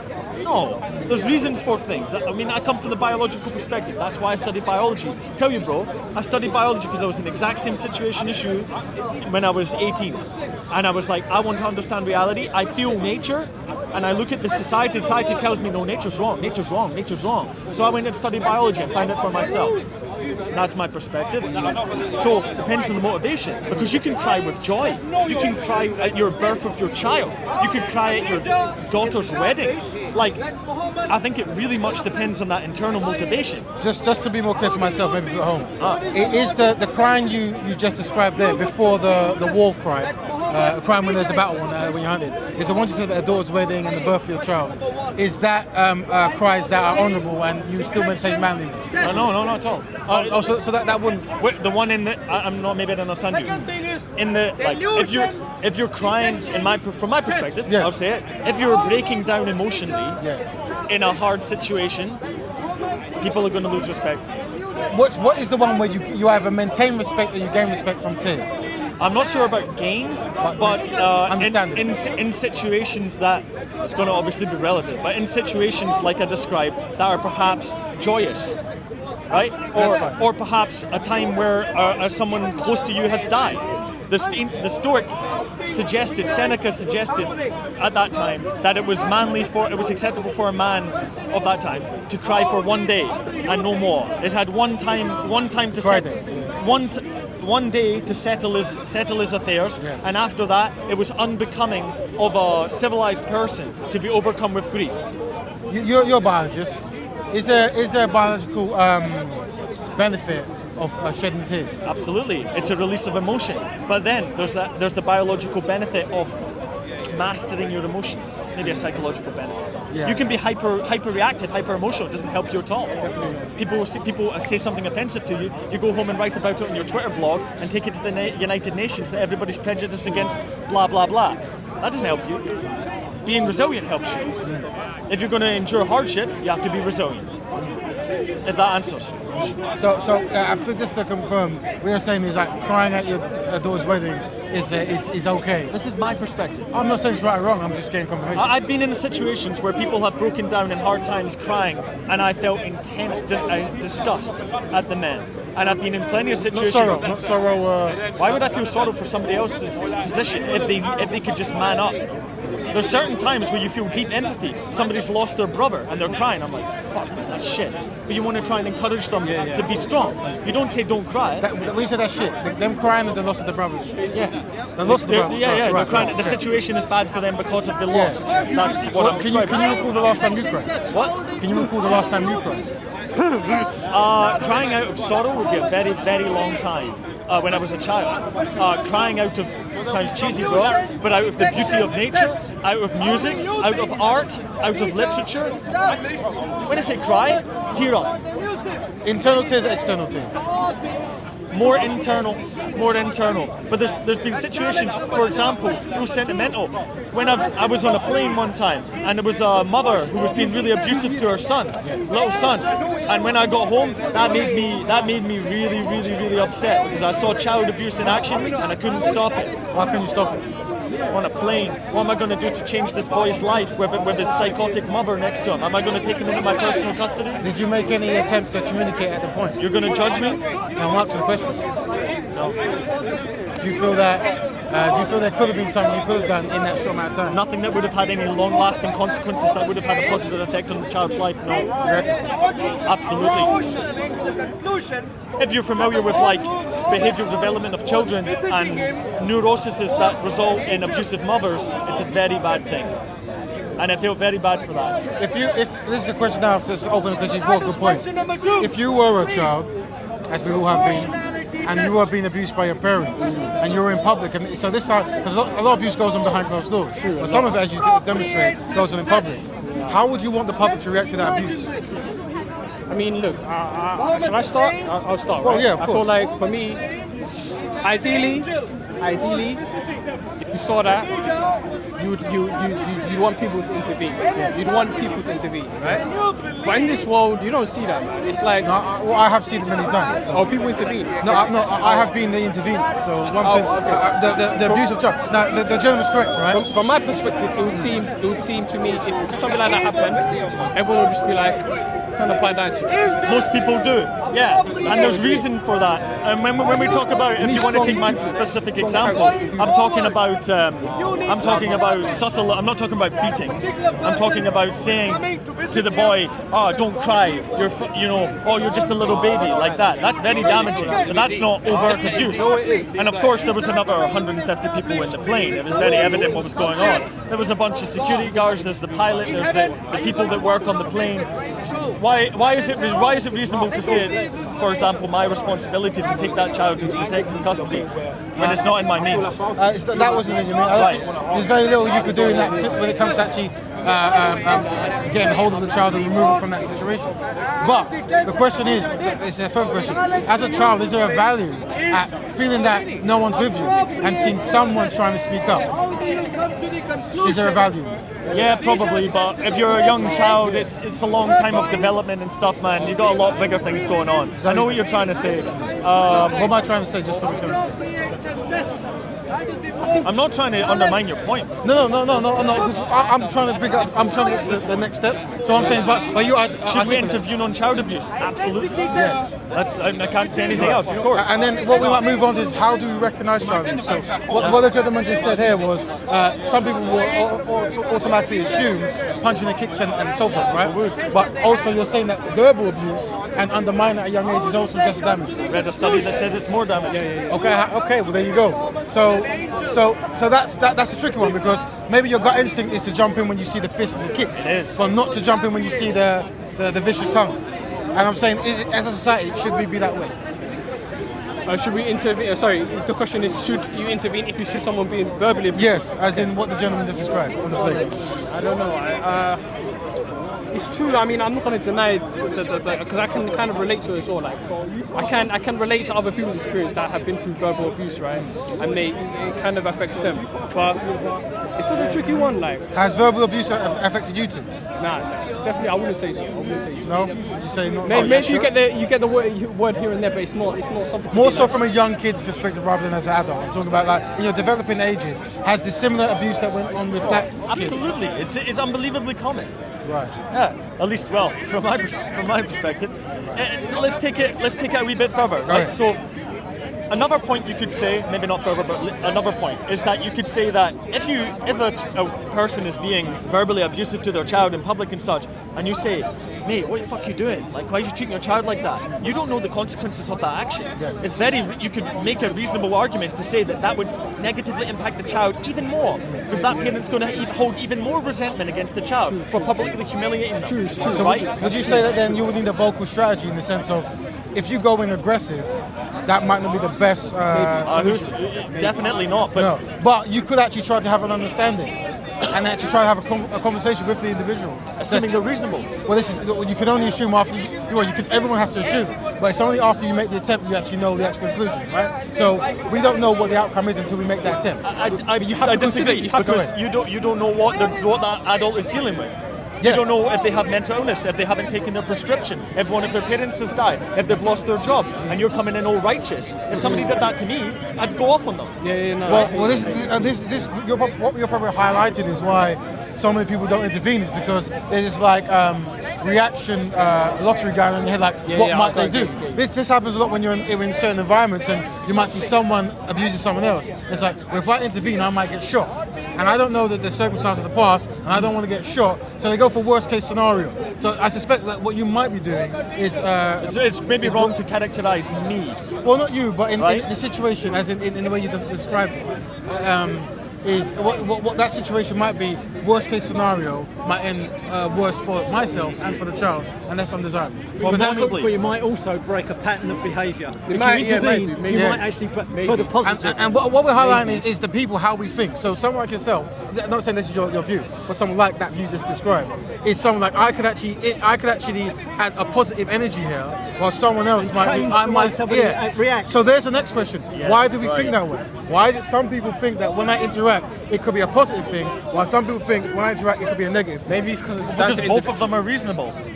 And I would say the negative reaction is far more common. When somebody intervenes in your behaviour that you think is justified and tells you you're doing wrong, how do you react? You're like, oh yeah, I should really reconsider my whole life. Do you fuck? Do you think that there might be a way to reach? Do you think that everyone is beyond reach? No. But you need to be a trained psychotherapist. No. Or you might need to have human skills. Well, if you want to deal with entrenched child abuse, you kind of do need to be a professional. You need to be diplomatic, and have these understand of these issues to be able to enforce it. Well, I question the concept of professionalism in this stance. Like some people, the life they've lived, they've put them around certain situations consistently, right? So, for example, we could even go, I don't want to change subject, but it's like living in a community that's full of guns, and you see it regularly, you see the outcome, you talk to people who regularly have it. You might not be professionally trained for that situation, but because you're actually in the trenches, you have a reality training that might prepare you for that. So I don't think it's analogous.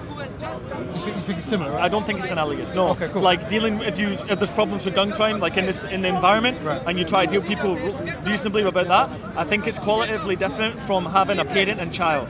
The relationship. There are some people who they might be childminders, or they might just be part of big families, and because of this interaction they constantly have, they understand the psychology of how parents react to children and so forth, and they can actually interject and understand it through experience.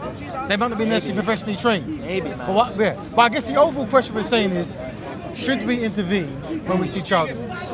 And that's the ultimate question. I say yes, but I could be ignorant. Of course. I think that it makes me more manly, but then maybe it doesn't. No, it does. Yeah. I believe it does as well. Right. I feel like. No, I feel like it does. I feel like it takes a strong person to do that, to be aware of the risk involved as well. So what I'm saying is, you're doing something for the betterment of someone else at your own risk. I think At their risk as well, especially because it's about their risk as well. Yeah, well, if we're talking about the context of child abuse. Yeah, but when it comes to actually knowing, like right now we don't know certain people, so to say I'm going to risk my life for someone else is actually quite a big statement. Right? It is. It takes a strong guy to do I'm that. coming from that angle. So I would think from the early conversation we had, I would define it as somewhat of a manly choice to make. It is. But also as well, it could also be naive as well. Right. I can understand both perspectives. It could be manly, but it could also be naive. Yeah, manliness especially if you're could be not aware very of the different, outcomes. Right. If you haven't analysed the possible outcomes, Yeah, you're obviously not going to sit there and think about it. But I mean, the general idea of when you make an intervention, you have to be really, really careful. You don't know the outcome. Even if your motivations are pure, right? You're doing it out of moral justification or outrage or something, not for credit, not for social approval, but like that drive. You don't know the outcome. And it doesn't mean never act, but it means we can't. I don't think we can just say always do it. There's always nuances when you have to read from your back catalogue of knowledge, right? Which might be very limited in so many cases. But I'm saying, in a society, what is more valuable? A man that tries to stop child abuse, or a man that doesn't? In principle, the way you put it, definitely a man that intervenes. But I don't think it's simplistic like that. I think. Well, nothing is, my friend. No. They've actually done research where they've got some actors, like actor children and actor grown-ups, and had abuse going on, Yes. and they've been acting. And it's surprising, it's quite surprising how few people actually, so many people walk away. I've seen that in many other scenarios of like racism, sexism, and all that kind of. You know what? An example I want to give, right? And this is just pure like hypothetical, right? So, let's say, for instance, we've seen that example, right? Yeah. The example we've put forward: child being abused by his parent in public, and a young man decides, I'm gonna take. For him, it's a courage move. If I don't do this to act, then I'm a pussy, whatever it is. So he decides, I'm going to take that action. Right. He takes that action, and then it actually gets worse for that child. Then he encounters that same situation 5 years later, right, with that knowledge in mind of what just happened. Then he might think, okay, then can you really say to him, if he doesn't act, he's unmanly? Well, can I say this? Can I say that I think when we judge manliness, it's something that, for a certain point, we have to step back from being able to actually judge ourselves in the sense of your initial reasoning for doing something is what we're going to overall judge as a community, right? So if I'm going to intervene to stop a child, so these guys watching me think I'm great, then the motivation is I would say that's the best motivation. I would say you want to stop harm for this innocent person. Of course, would be the primary, right? And all this stuff will be tertiary.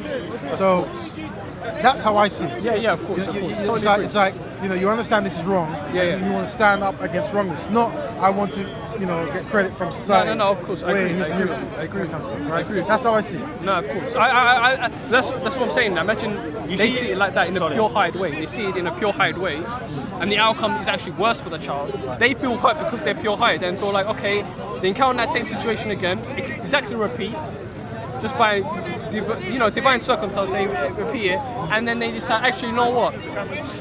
Part of you's thinking, I want to take action, but the wiseness in you's thinking, maybe it could be a repeat of that, and you are doing it for pure-eyed intention. You've not, Right. you know what I mean? So, have you ever tried to put yourself in the position of the oppressed, in the sense of try to do a role play in your mind?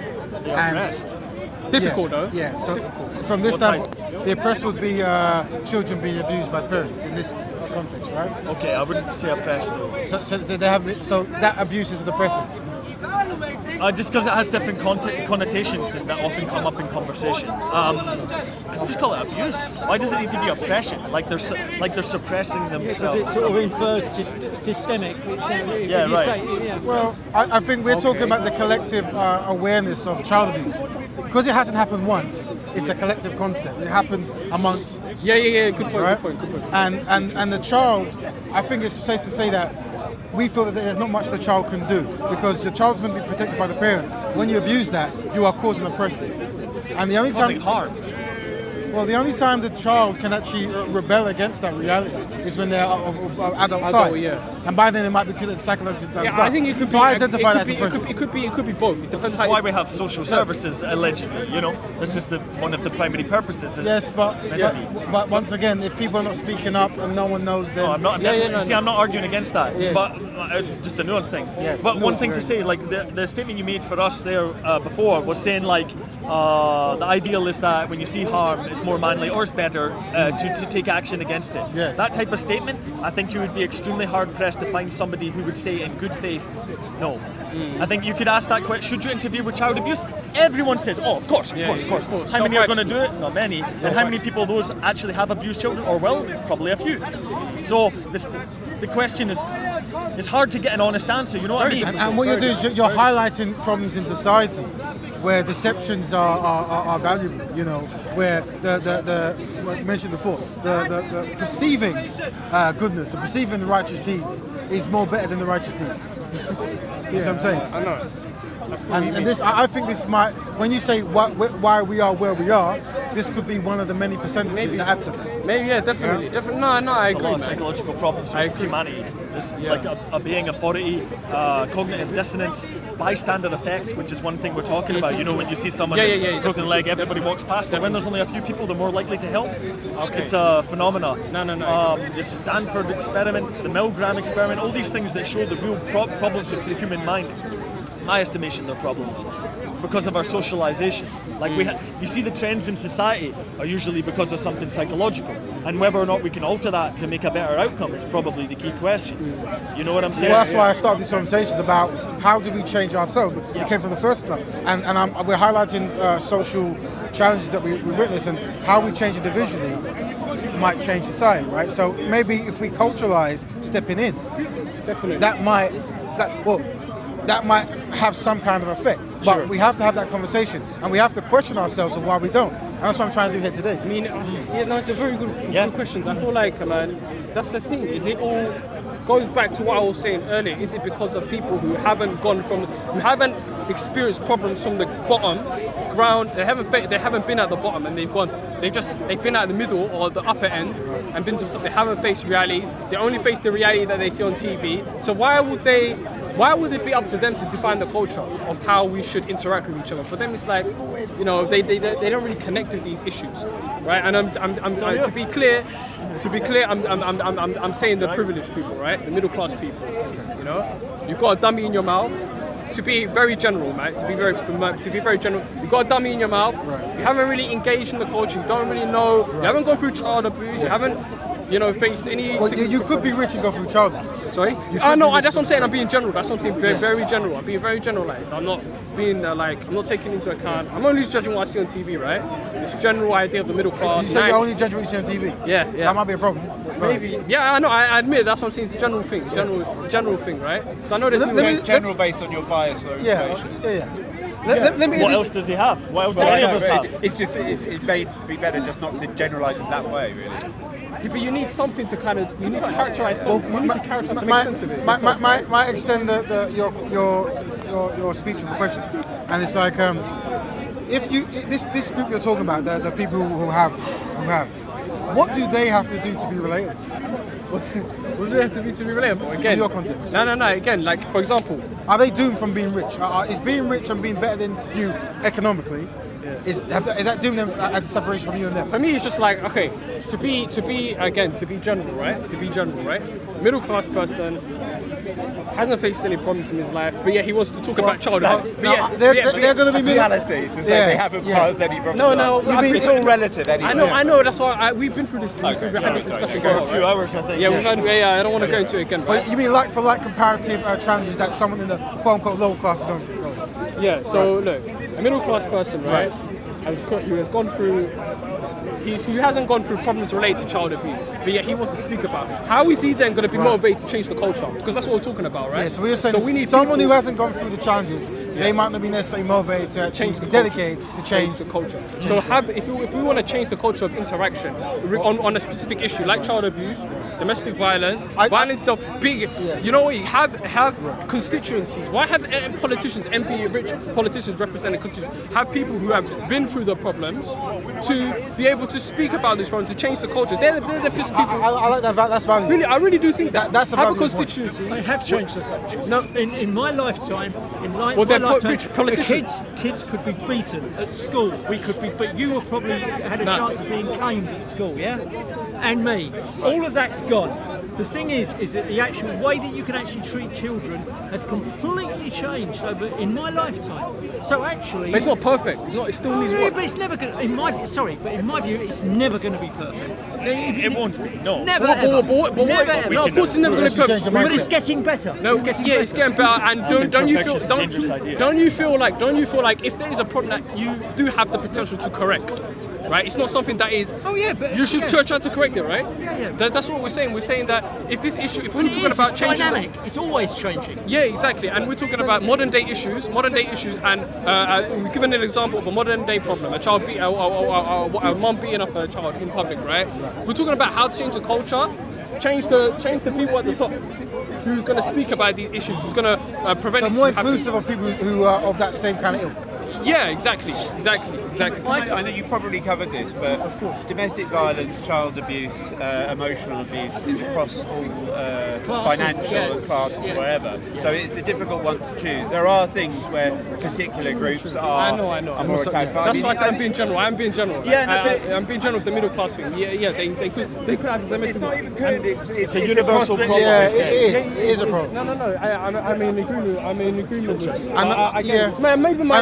Unless it's a poverty different form of abuse. is more likely to be. Right. Yeah. I think you've got to be careful though. If you actually make things so, if you wrap kids in so much cotton wool, they're not going to grow up. Well, that's what these generals. Oh no, precisely. But being overprotective is a type of abuse as well. If you look into the psychology of it. I wonder whether it's gone too far. I mean, because you don't let them learn.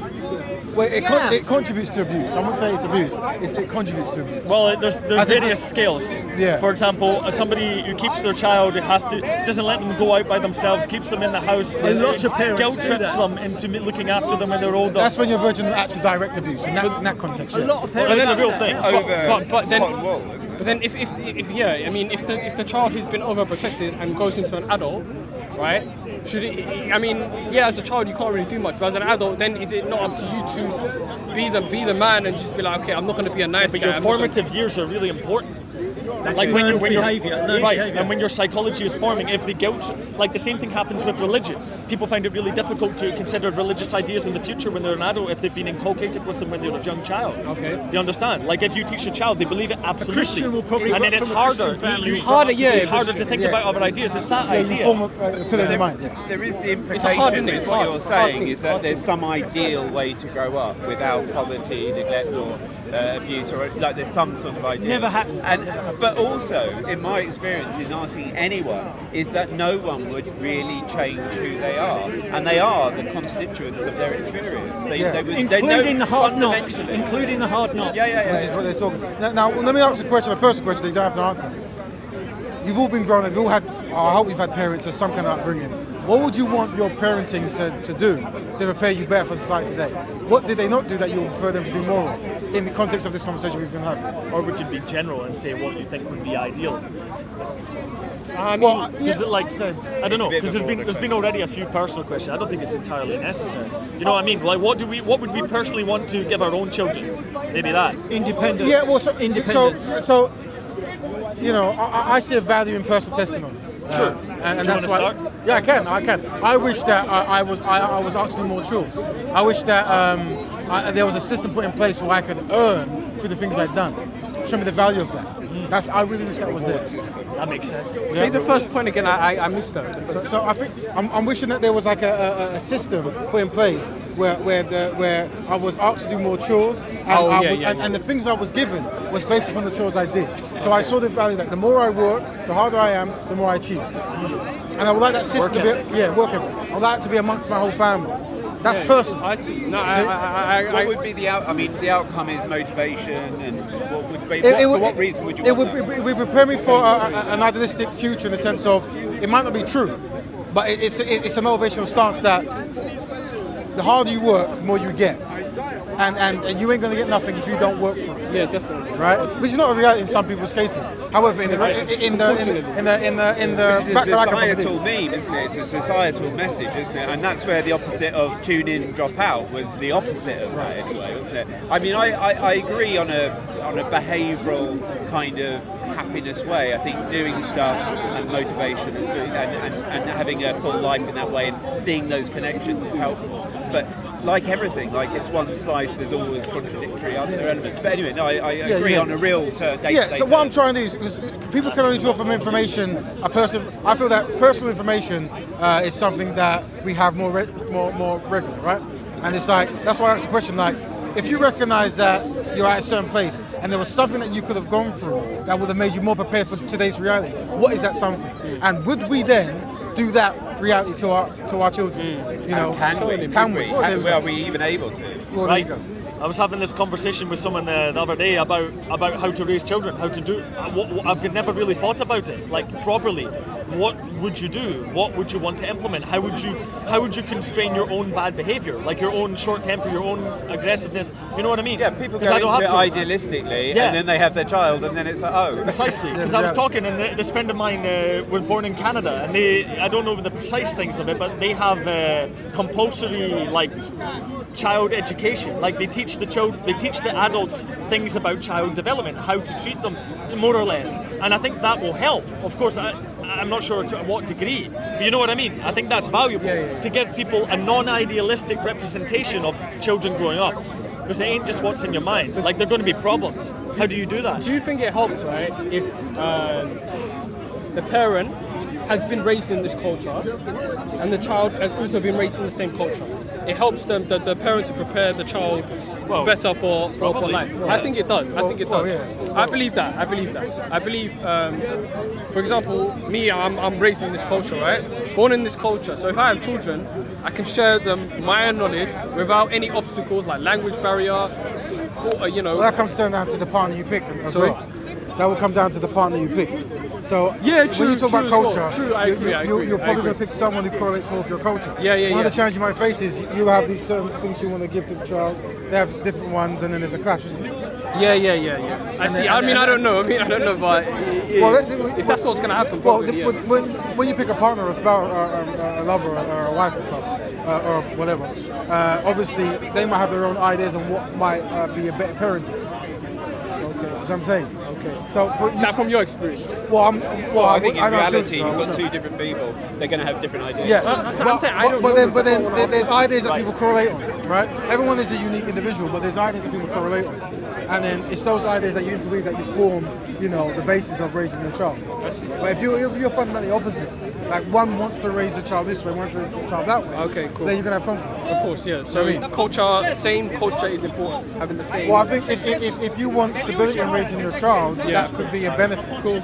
Marrying someone who correlates to your culture. Sort of compatibility with some difference. So I think generally what's good for parents is if they can try to synthesise the best of both of them to create I think one of the challenges like the gentleman brought up earlier, he was saying that sometimes you fundamentally put things in their mind, and when they get older, they can't shift them. So Inception, right? Is it the idea of Inception? I'm not sure, but yeah. Okay, cool. And so the next question will be, do you try to raise your child to be open-minded, whatever that means, and let them form their own choices when the time is right? You've got to be pretty clever. You've got to have pretty clever parents. Yeah. And actually you can't, because they're going to be influenced by everything else anyway. So regardless of what you kind of encourage, there's going to be a big percentage of influence. But do you not think that they can, even if despite the influence, say let's say the media for example, do you not feel that they have provided it's very good parenting, do you not believe that the child has the capacity then to de-indoctrinate themselves from this influence? They do. Yeah. Do you believe that? Such a big question. I think I don't know. But this is all sort of ideal. It's all sort of apple pie, and the thing is that in the real world, everybody here has a different level of intelligence, regardless, and they come from different sort of social backgrounds. If you come from an affluent, educated background, you're probably going to raise kids that have a much bigger vocabulary than somebody from a poorer background, because they tend to read more. They tend, I mean, no disrespect to poorer people for that, right? That's got nothing to do with the good or bad or. No. But is that something your parents give you at the school? Because it's just an accident. Could be both though. It's not an accident. No, it's not the school. It's the parents. Going back to your point, I think you take a more hands-on approach with your, giving direct guidance to your parents. But most of the rich people that I know, they have very little time with their kids. Right. I was going to bring that up. So that's a good point. Maybe it's the educational system or the environment that the child spends more time in. So maybe it's actually out of the hands of the parents.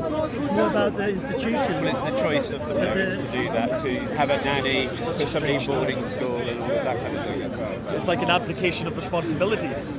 But That's my view. are the majority? Well, if you have children, you don't look after them. Are the majority of middle-class kids like that? I think I think what you're suggesting, what you say, well, there is some people who say if you're too aggressive with your child as a direct parent, they may kind of be aggressive to avoid that, if you like. So they won't be so what's the word? Kind of conforming, if you like. Whereas if it's an independent institution, they may be open to learn from it. So for example, if you're like self-educating your child at home, it might not be optimal because you're also the mother or the dad. Whereas if you put them in a schooling environment, they might be more open to pick that up from you in terms of authority.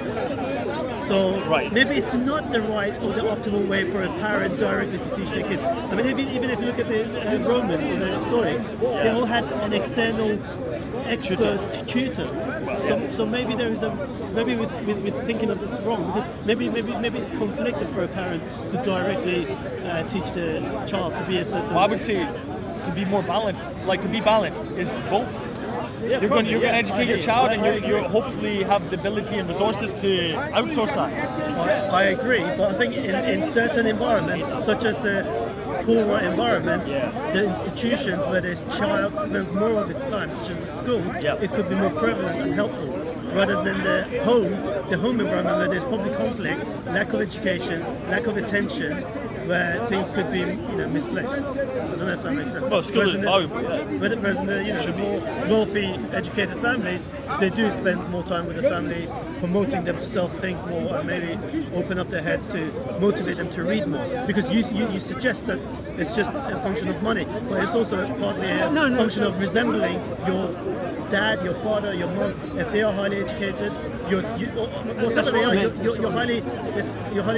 there's a high tendency to try to emulate exactly your parents. No, but you automatically absorb it. If you're around people that are using big words, you absorb those big words. Well, family is key, right? Yeah. That's primary, but also the education system that they can offer you. Alright, cool. And the pressure they put on you as well. Hi man, good convo, it's been a while. Yeah, I know. Hope you continue this next week, man, or something. Check out the poem. Of course. Check out IF, right? If. Okay. Fucking IF. Yeah. IF, cool. Cheers, take care. Cool, I'm gonna keep it going as well, man. Good speaking to you guys, always a man. pleasure, bro. Really.